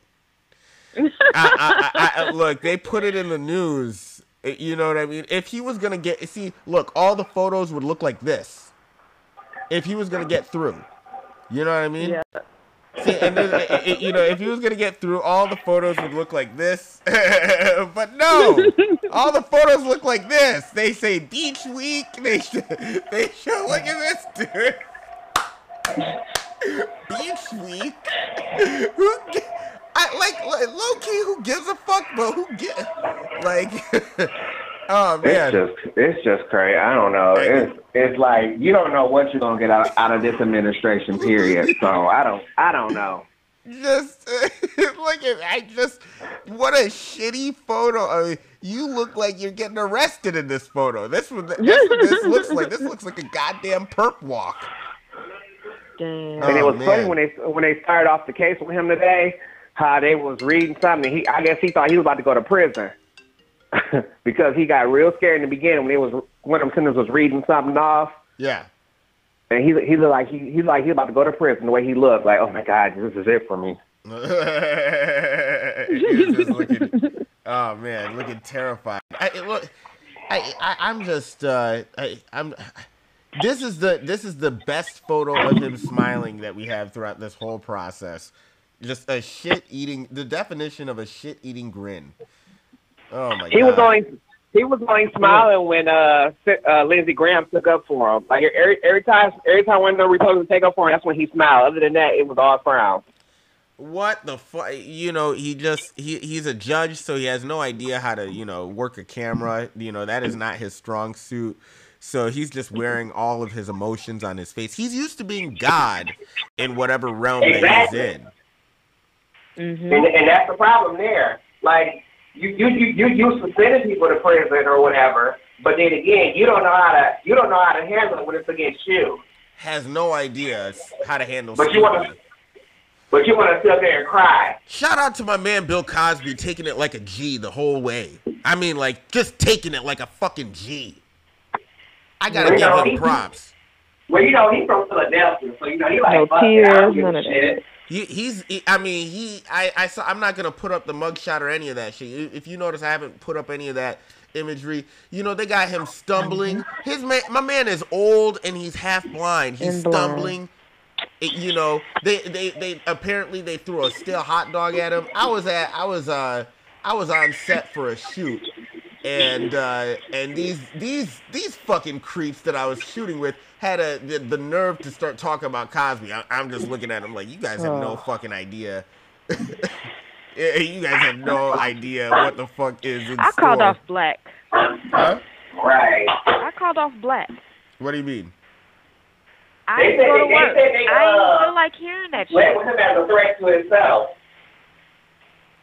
Oh my gosh. I'm just saying. I didn't. I can't stand listening to these people talk about this stuff, and it's just a lynching. I mean, like, pretty soon I want to know how much are they going to charge for his ears? Who's going to get his toes? Who's going to get his index finger? I mean, like, dude, they're about to start auctioning off pieces of this guy, like, and serving and selling postcards. I don't think they have him in general population though. It doesn't even matter if they have him in general population. He's going to be fine in general population. It's the fact that he's in prison.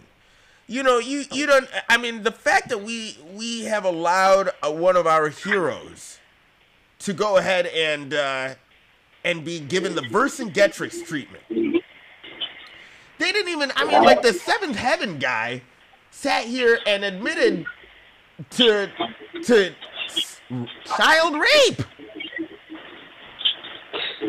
And he's still, I mean, they still play Seventh Heaven on ABC Family and all that shit. I'm just saying. Free as a bird. I mean, the guy is free as a bird, and, statute of limitations, they're not changing no laws, they're not reworking anything, there's no mistrials and then retrials, none of that shit. My man Cosby got the raw deal. Anybody who's saying that that is justice or anything like that, you're stupid as hell. If you're black and saying that shit, you're just setting yourself up. Because honestly, if they can get a $400 million Negro, think about what they can do with your EBT ass. I'm just saying. Right. You think you're playing some moral high ground, entertaining any of that bullshit, entertaining any of this Me Too nonsense. With respect to Cosby and all that stuff, and then anytime you see any of these creeps being charged with, all of the real crazy shit that they do. I mean, like, Matt Lauer had a fucking, a rape restraint system installed in his office. God. I mean, like, yo, dude, you can't leave his office. If he's what the fuck? That's false imprisonment. If there's any stories of him actually using that, I mean, like, yo, dude, that's at least false imprisonment, a real crime, felonious acts. I'm just saying, like, these people are getting away with this, admitting it in the news. I mean, like, this dude is.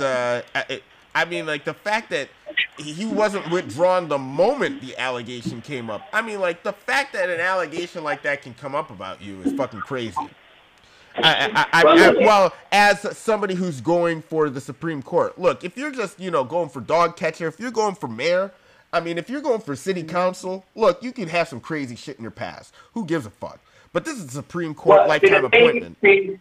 The thing is, they need to change the term. They need to put term limits on Supreme Court justice. That's all they gotta do. Yeah, man, we're in some scary times. Like, give them a term for 4 years. That's it.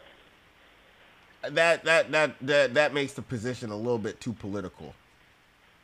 It is political. No, but too political. I mean, like, too. But if you thought about it, it's very political because. You want conservative judges. You made it political. Well, look, they're supposed to be independent of politics. I mean, at least that's what it's supposed to appear as, and it's kind of hard to keep that appearance up if you're going to have, term limits and switching so often. If you're going to have them, on some congressman shit, you see how congressmen get down with the fucking payola and everything like that. So, you're talking about, 4-year terms and everything. That's a bit crazy. I totally understand lifetime appointments in this role, but at the same time, holy shit. But if you look at it, even on like local ballots for elections, you have judges on there with D's or R's after their name. Right. So it is political. It always been political.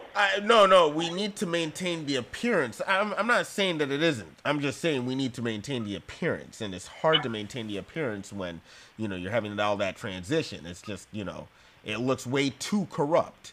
And that's what they're trying to eliminate with these lifetime appointments, which is, kind of looks corrupt. But at the same time, this is a judgeship as opposed to, just a lawmakership. The lawmakers... that can go ahead and be, have a lot of mobility, and then the law interpreters, you trust that you put people in there who have, supreme judgment. Now, I guess, I totally understand, just to wrap up this Kavanaugh discussion, I totally understand, the need to put somebody up to scrutiny, especially if it's a lifetime appointment. You're going to have to put their whole life up to scrutiny. But at the same time, if we are going to scrutinize people this deeply into their high school and college years, I mean, that basically eliminates damn near any heterosexual, male. I honestly, if you're gonna hold them to a Me Too standard, you pretty much eliminated every heterosexual male. Am I right or am I wrong about that? Just the people that are joining us on the line. Well, you're right and you're wrong, because it's crazy. Okay, say if they don't hire no more heterosexual justices, then you have gay ones. Everybody knows gay folks like to party. So it's still going to be the same. I'm just saying, are we going to shift the standard to say that you can have a crazy past? Is that what? Are we going to have a society that says, "Hey, dude, crazy shit"? But the thing is as long as your past is not affecting somebody, if you're not causing a crime or potential crime, I don't see nothing wrong with it. But if you're trying to molest somebody or rape somebody, that's different.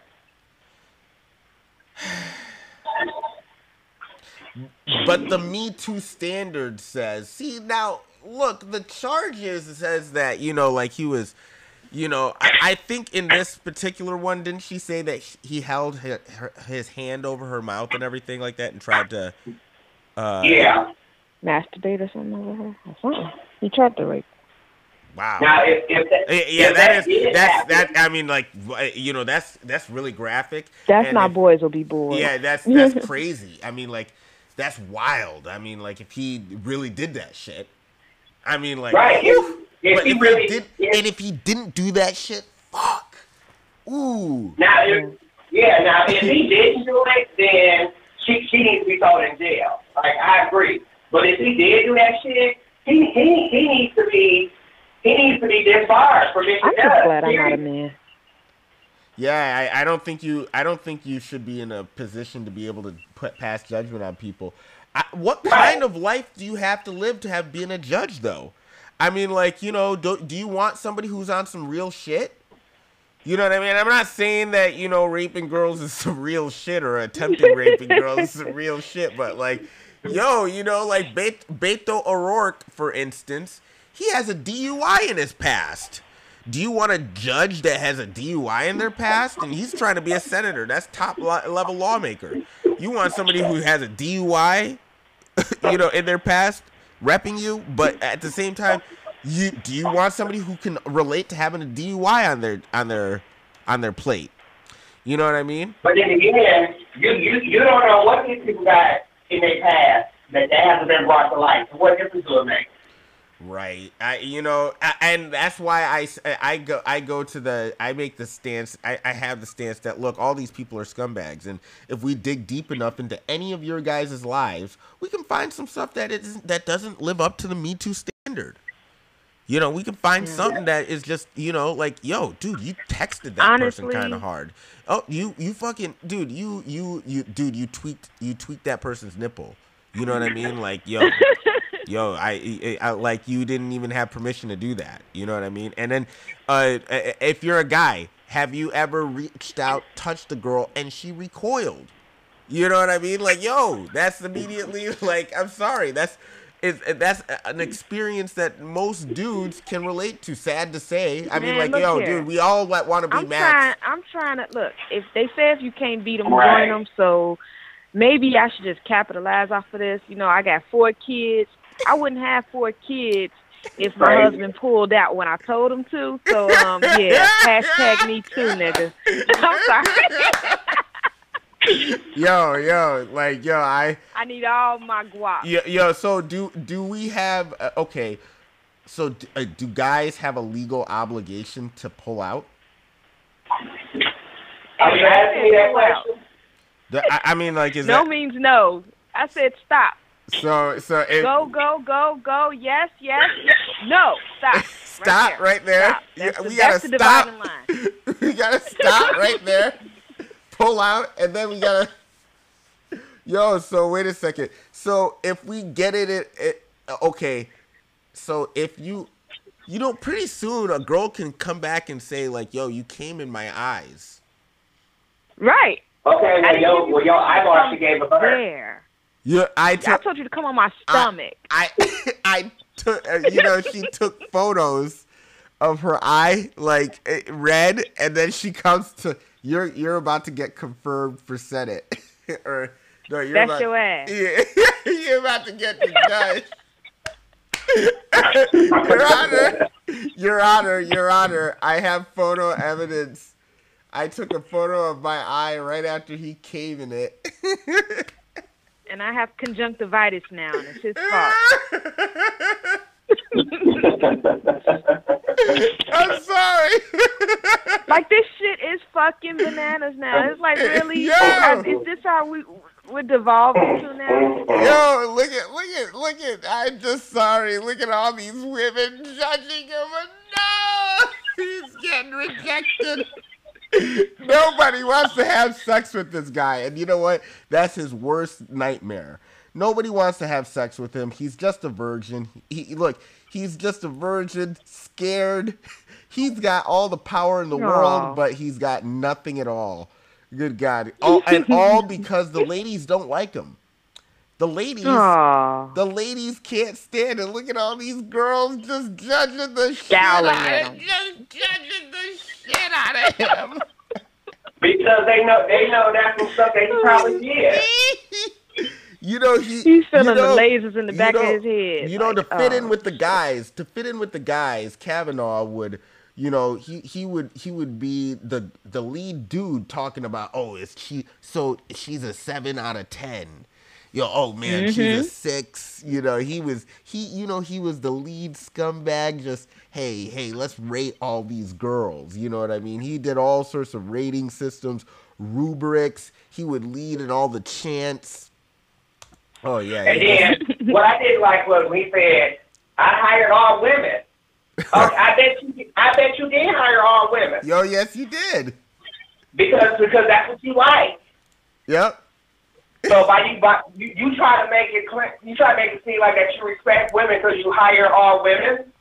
No, you're looking at them sexually because that's your old fetish. I you know what? I respect women, so I don't really, I don't really talk to or deal with them outside of, Tinder. Really, that's about it.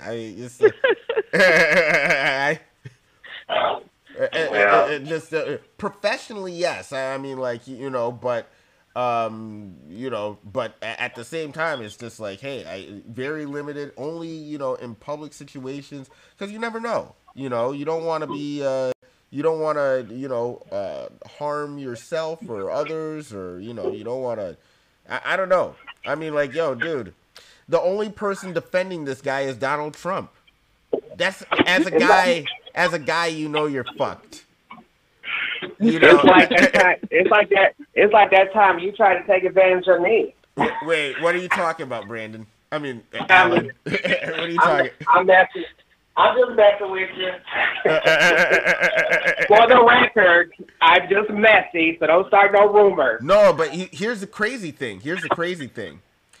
You could say anything about what happened in the past, and then all you can just, you know, float it out there, and then let the public decide. And if enough people say, "Hey, you know, I'm choosing to entertain it," and that's what's happening to Kavanaugh. People are choosing to entertain this. You know, it sounds like bullshit, but at the same time, it sounds so true. It sounds so true. Yep. Sounds like you did this shit, homie. It sounds like you did all this shit. Sounds like you got all. That's what it sounds like. Yeah. You know, it probably happened. He probably never thought it would come out. It was so and blah, blah, long blah. ago. How do you prove it? But how do you prove it? You know what I mean? That's, you know. So I'm over here sounding like a hypocrite because I'm should've like, got pregnant by him. You gotta, you know, believe facts. And here we just have I would say go ahead and fuck opinion, and get pregnant. So then I can be like, well, let's do a DNA test, man. There's no way that Kavanaugh can look cool. You know what I mean? There's no way at all that this guy can ever look cool. He has always banked on authority to get him by. He has always banked on authority, privilege, whatever you want to call it, power. And that's exactly why he was yelling at them senators like that. Yeah. Damn. That just, I mean, it sucks for that dude. And here's me. I don't want to take up for a racist, you know, piece of shit.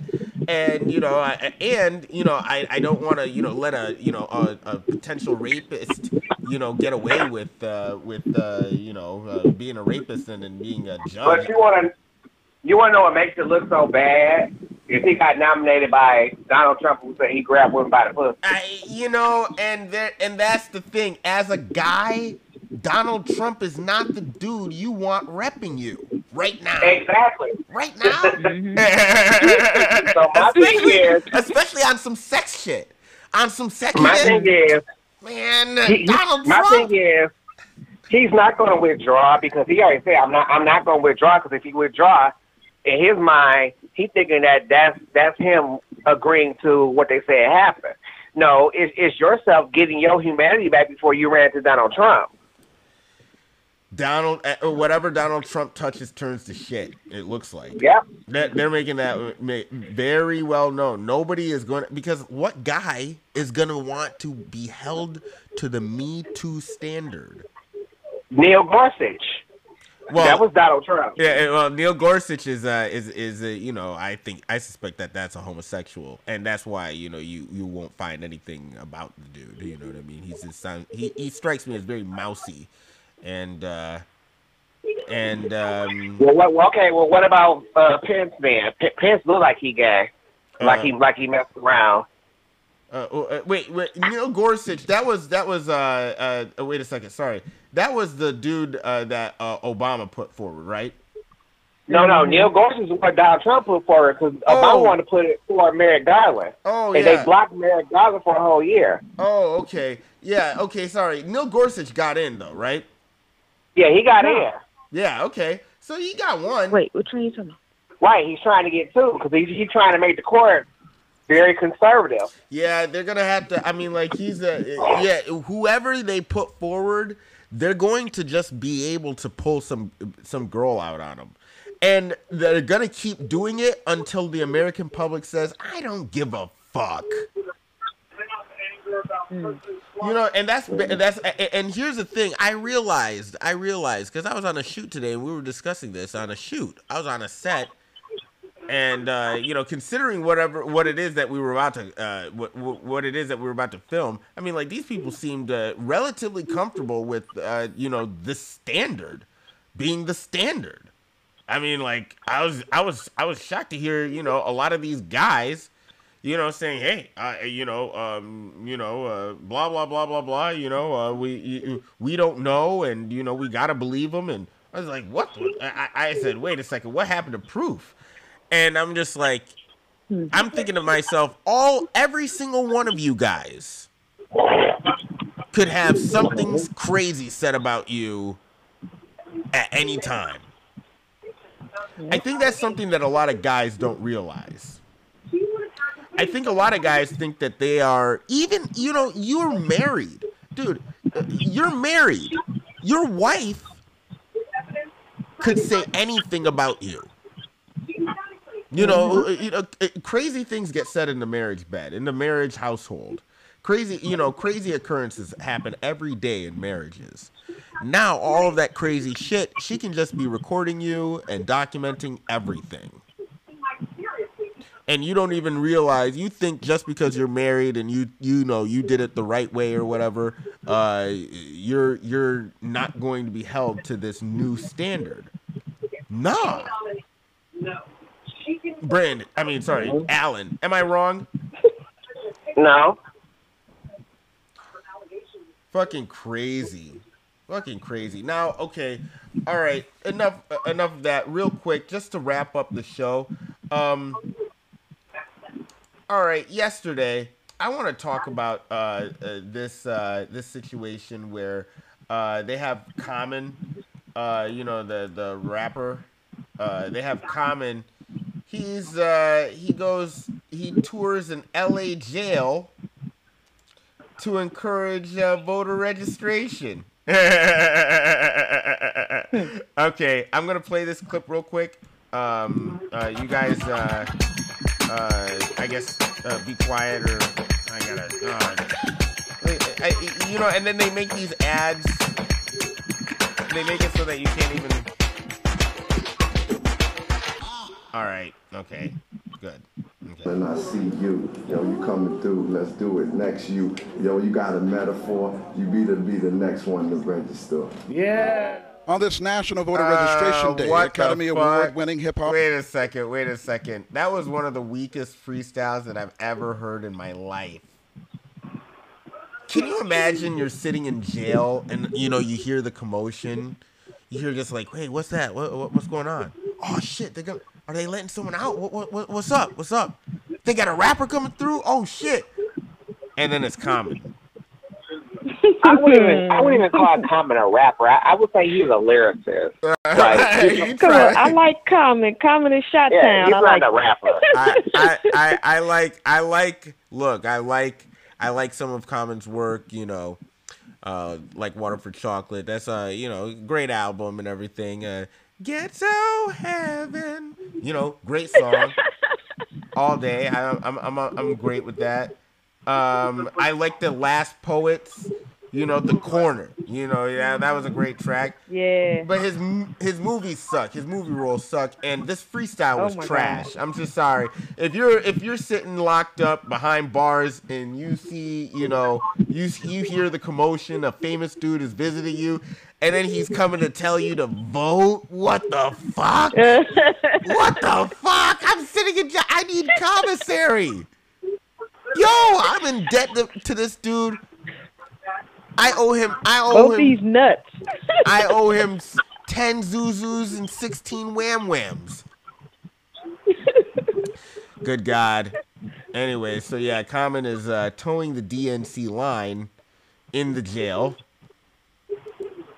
And I see you coming through, let's do it. Next you. Shit, do they got the right to vote you when they come the out? Next one to register. Depending on the state. On this National Voter Registration Day, Academy Award-winning hip-hop recording artist and actor Common visiting Men's Central Jail, helping to register those who are eligible to vote. I personally didn't know.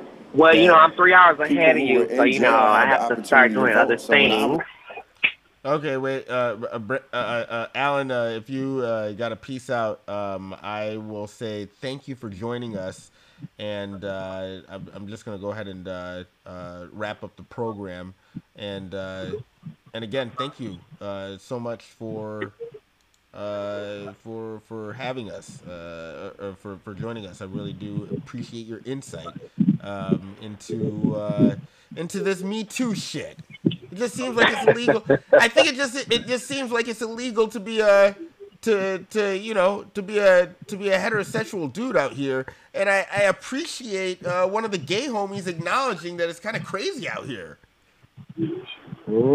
I'm just saying it's kind of crazy out here, and it seems like they're giving you guys a whole bunch of pluses and bonuses for I don't know. I have no idea. Anyway, thanks for joining us, Alan. I really do appreciate it. Do you have anything that you want to promote or anything you want to say or whatever?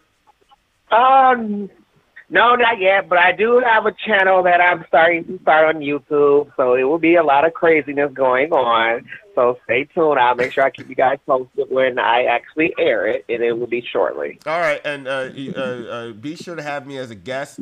What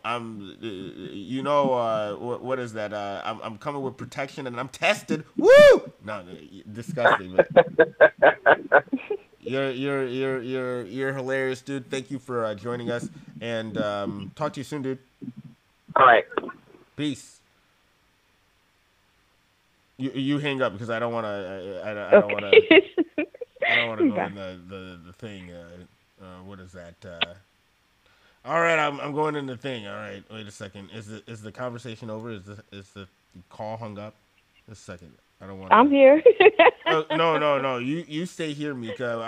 I just want to cover this last story here because. All right, so basically, just yesterday we were covering, just this whole nonsense with this cash bail thing. And, there's a few things that I want to point out in the video that we were just taking a look at. Common. First of all, you know that the situation is not very serious whenever they bring out the spoken word people. Anytime spoken word or poetry is being, recited or brought out, and I'm speaking specifically of the spoken word style, I know it's not a very serious situation or event. Like, oh my God, they're not taking this seriously at all.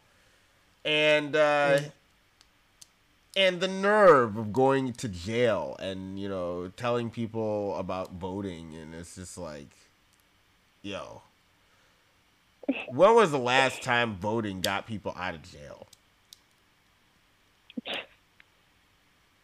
I don't know. Crazy. I have not seen. I've not seen the last the time. parole board voting. I guess, yeah,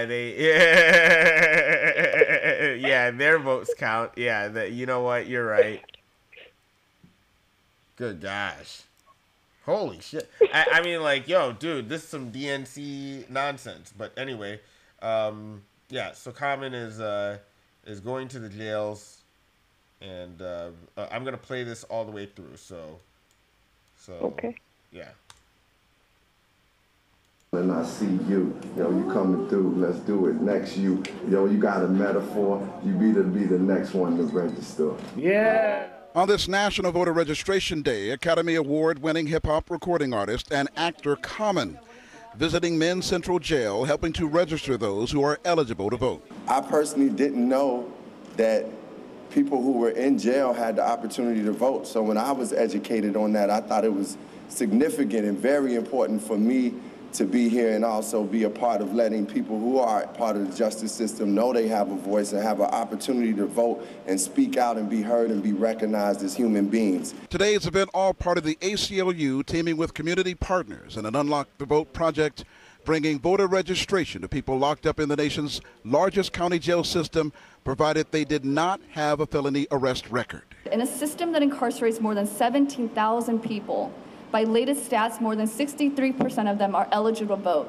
That's more than 10,000 people. That's a lot of votes and voices in there.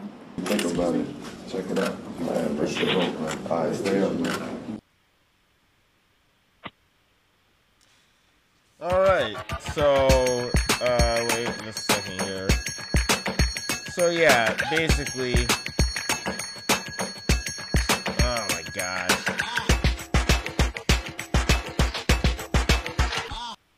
All right. So, yeah, basically...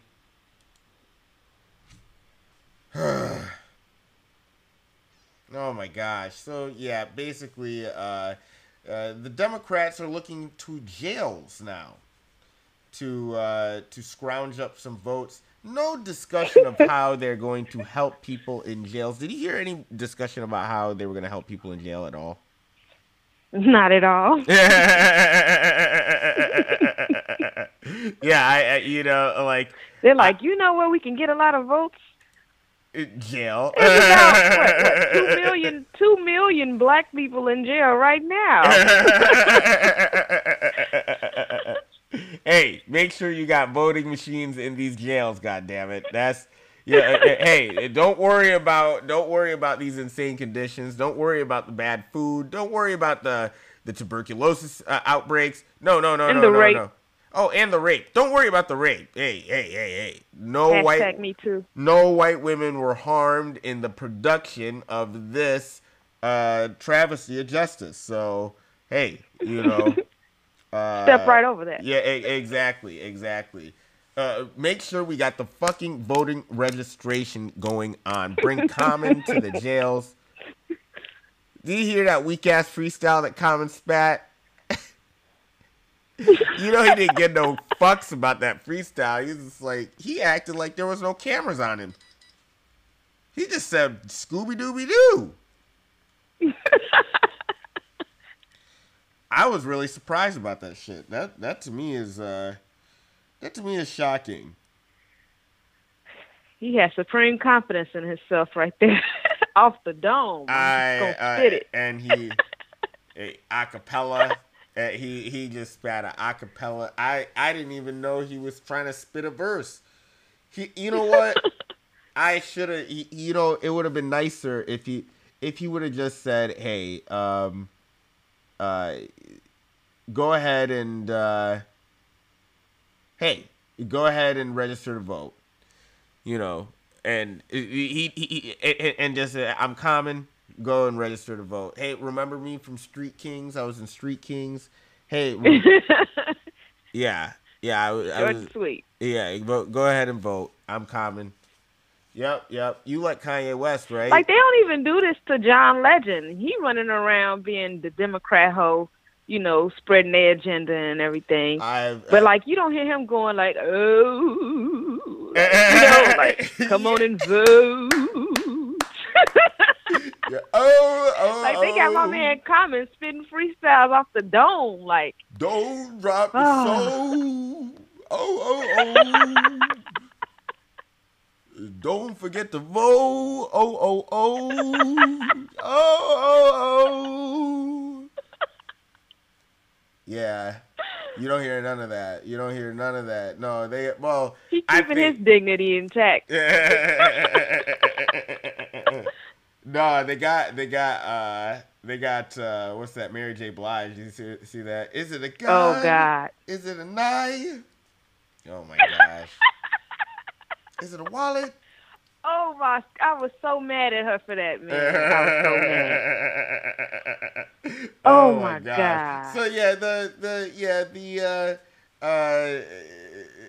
look. The article says, downtown Los Angeles. On this National Voter Registration Day, Academy Award-winning hip-hop recording artist and actor Common visited Men's Central Jail in Los Angeles to help register inmates who are eligible to vote.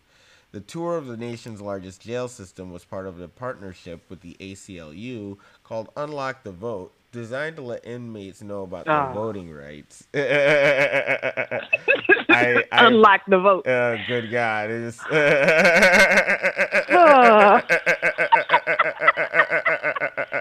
would piss me off.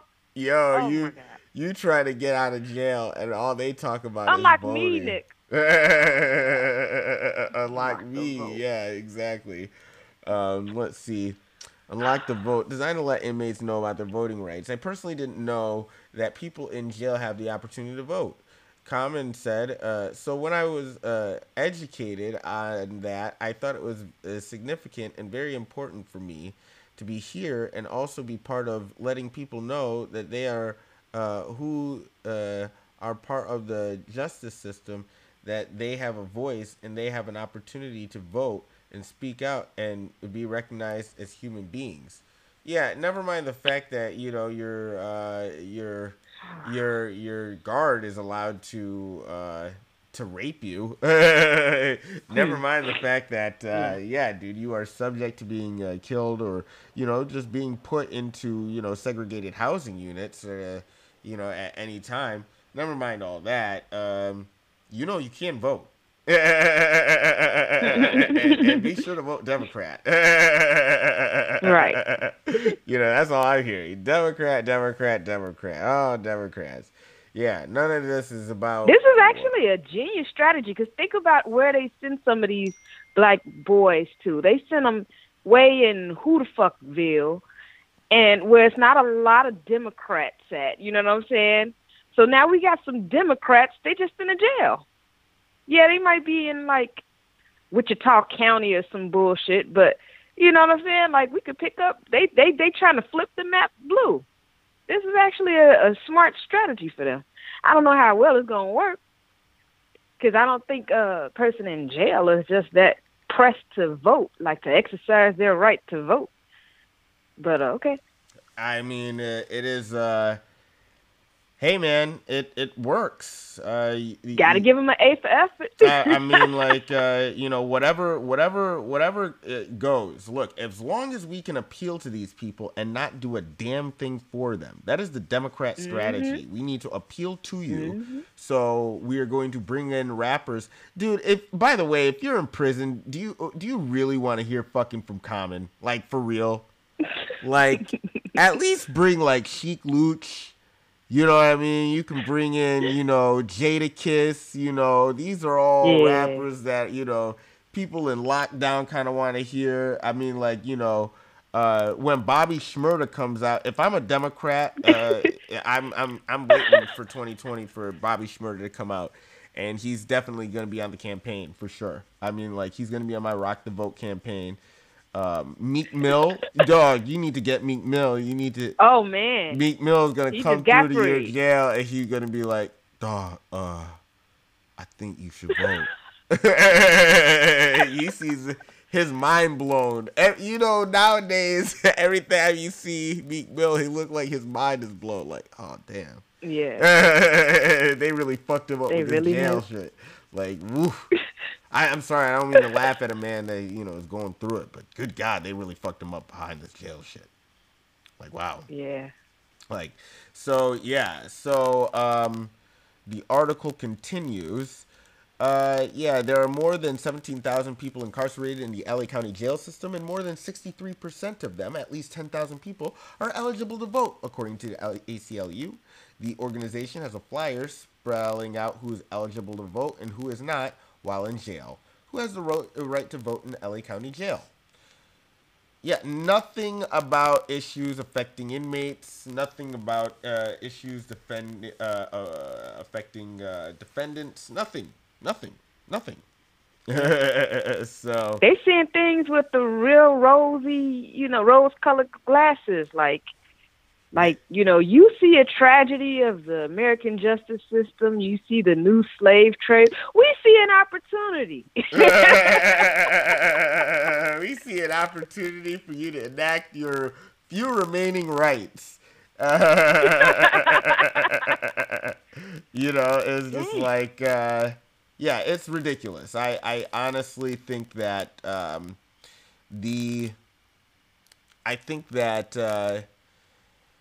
this is probably one of the most disgusting strategies that the Democrats have unleashed upon us. They have heard the complaints that black males have levied against the Democratic Party, and this is their shitty way of trying to appeal to us. I mean, like, the thing that really pisses me off about all of this, is like, it's not even just how, how they're not even showing any of the inmates in this piece. If you look at the piece, they don't show a single inmate. You know, they show just the bars. Then they show Common around a bunch of cops and college students. Wow. You know, and here's one of the friendly fros, you know, repping. I don't mean to, you know, diss my man, but, you know, it's just a friendly fro, you know. You know, but then again, you know, that's just me hating because I don't have any hair. I'm just hating, but bald is beautiful. Yeah.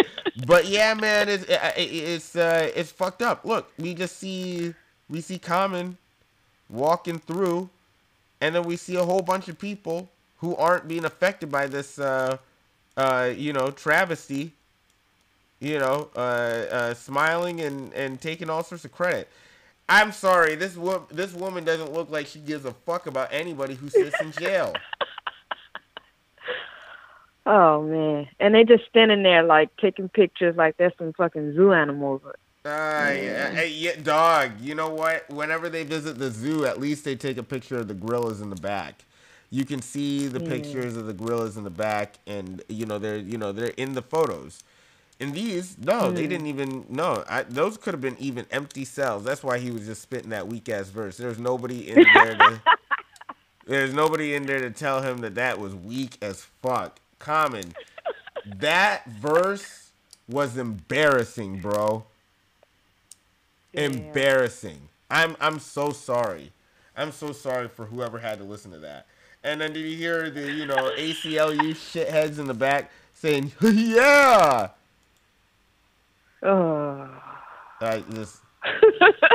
Yeah.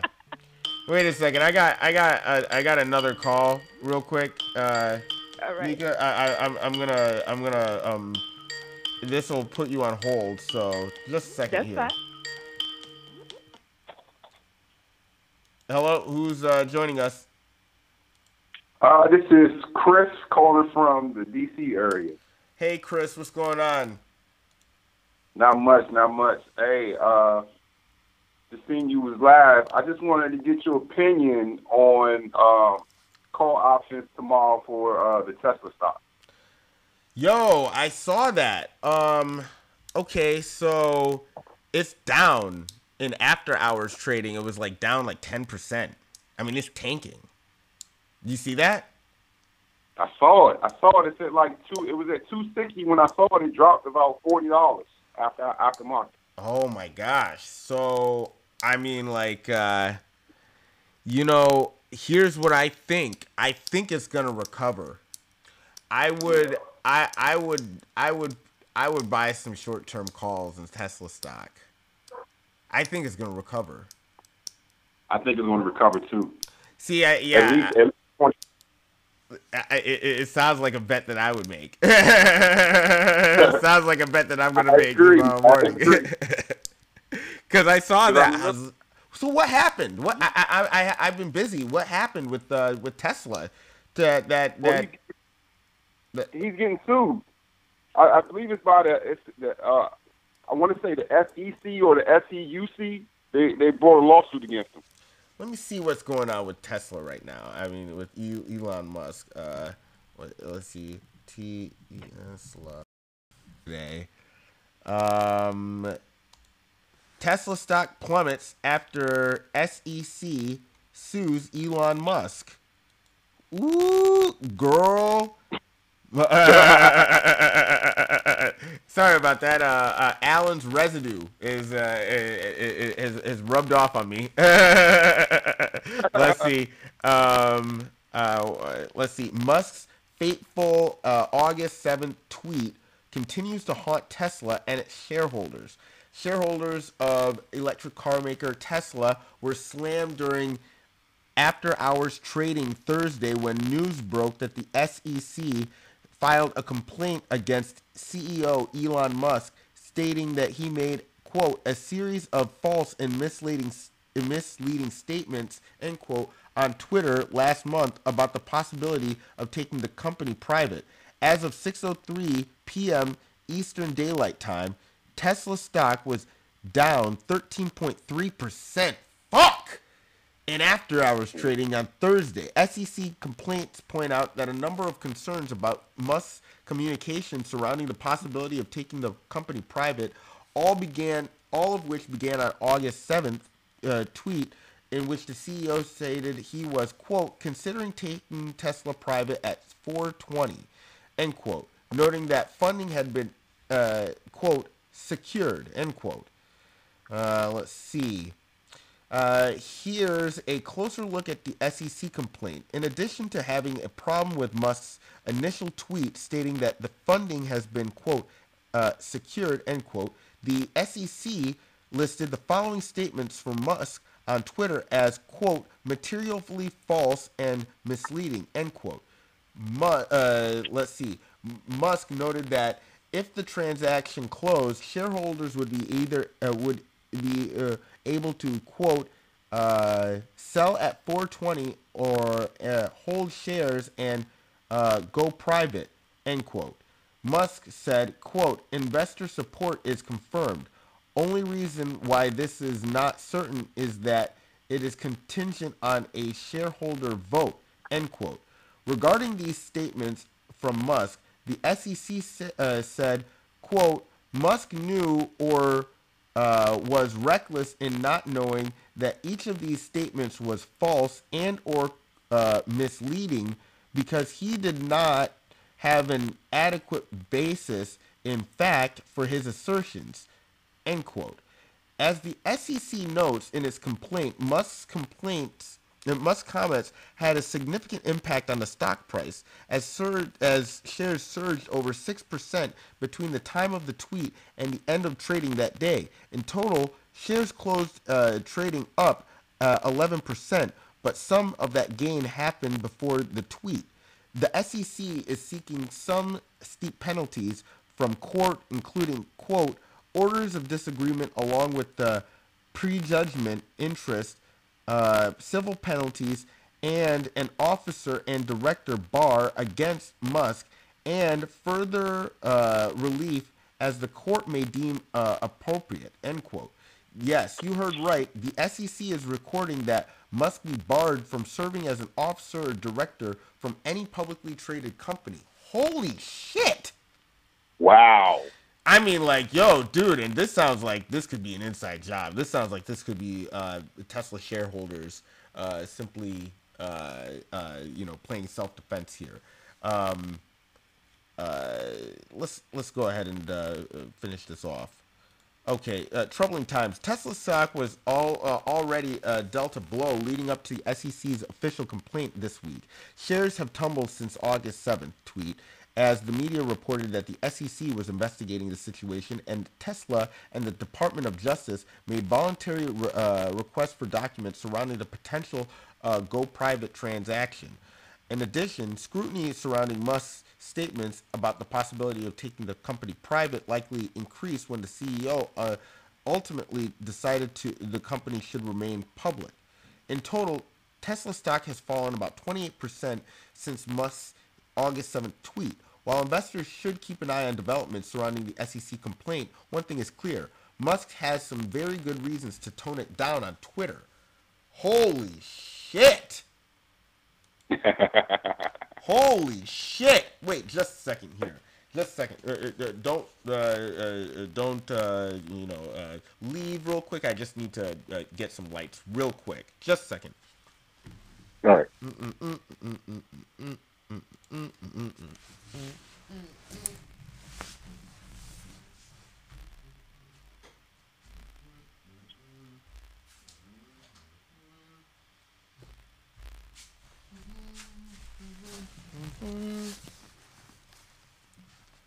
Okay, so yeah, man. Yeah, the stock is trending down, but in the short term, I think it's going to rebound. I agree. And I remember when you said something about Kron, and I put a couple bought a couple short-term calls, a couple long-term. I cashed in about a stack on my short-term calls already. Wow. But my they haven't really made me anything. But I only lost maybe about $25 on my long-term calls. But it was good advice, and I made I made some money. I appreciate that. Thank you. Well, yeah, man.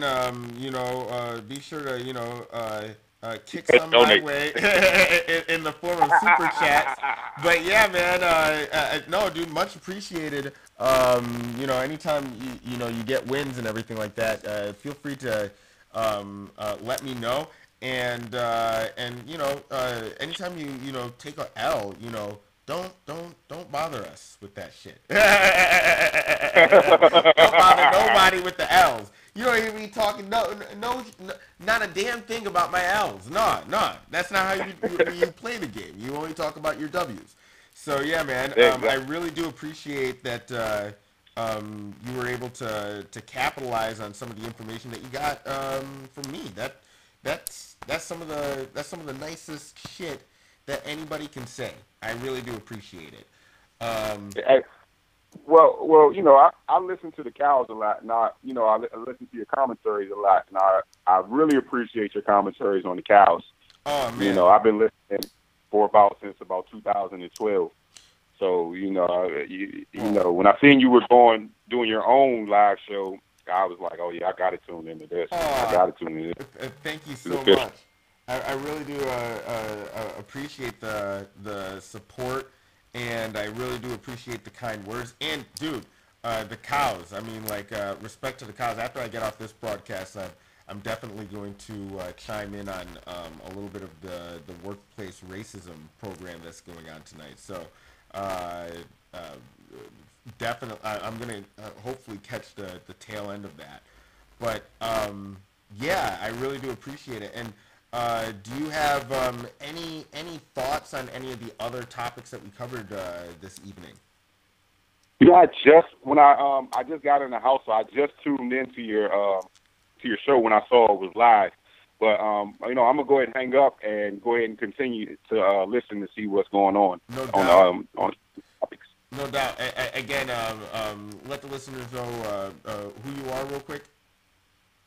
I'm Chris on Facebook. I'm Sandy Jones. Have you hugged a black man today? That's me. No doubt. I appreciate that, man. I appreciate that. Thanks for joining us, man. And keep listening. And I'll let you go. You have a nice one. Thanks, man. Keep up the good work, Ken. Keep up the good work. Thank you. Yeah, man.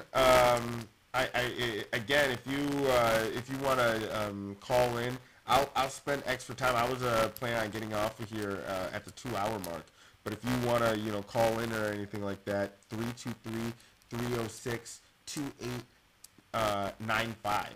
It's still I guess free or whatever.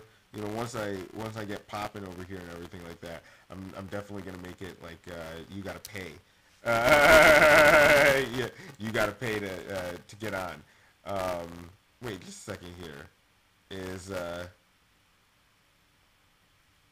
Okay, just a second here. Got it. And then is this Mika?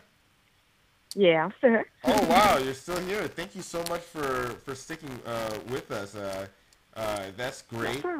Yeah, and again, thanks for joining in the. I'm seeing a lot of people making money on options, and I'm like, I need to get in on that. But I know, eventually what goes, up must come down, and eventually it'll rally back up too.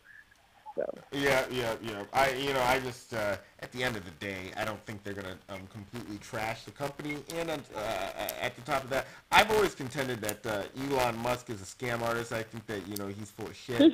But at the same time, people still like their Teslas. People believe in the company. People believe in the product. People believe in the mission. And you can't really. There's nothing you can do to take that away from the organization. So I think the organization is going to prevail. I think that he may be removed as the CEO, and you know what? That may increase the price of the stock. I mean, that may be really good for the company because he's not gonna back down. But if he sat down, different story. Different story. Different story. So yeah, again, I think. Yeah, I definitely think that this could easily be orchestrated from within Tesla. There's some heavy hitters that are on that board. So I think that this whole, investigation, I think that, they would probably have let this slip. But they're going to go in because, the call is out. I mean, like, he's out on camera, smoking weed, carrying on, fucking around, dating internet personalities. I'm sorry. This is it's just not, it's not a good look for Elon Musk. I mean, like, the fact that he has an Ezelia Bank story.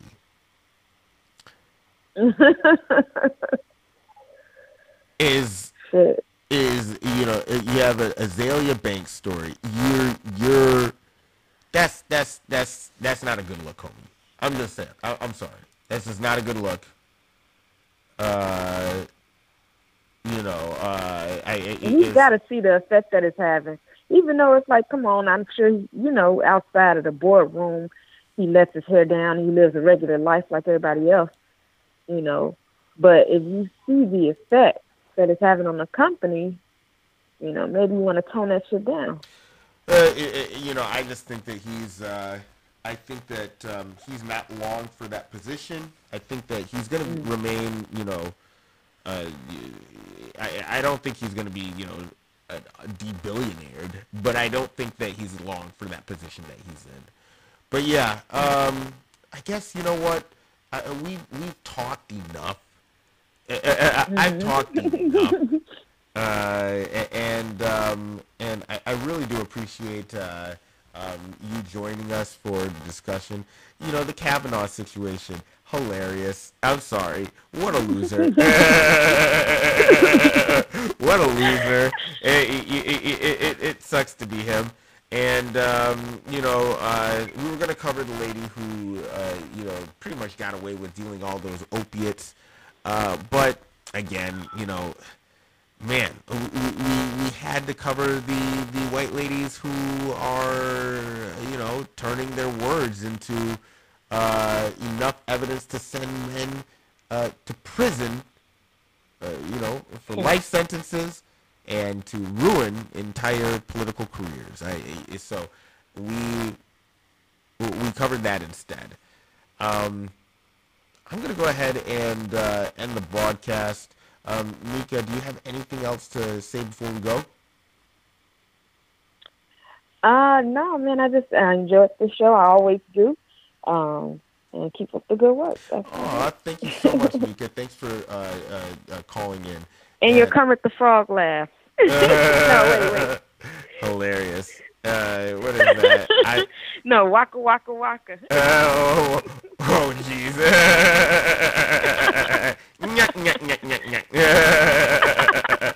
All right, we'll connect soon, and you have a nice night, and you all out there enjoy yourselves. It's been a pleasure broadcasting to you guys, and thanks for listening. It's always a treat. You guys have a nice one. Peace out.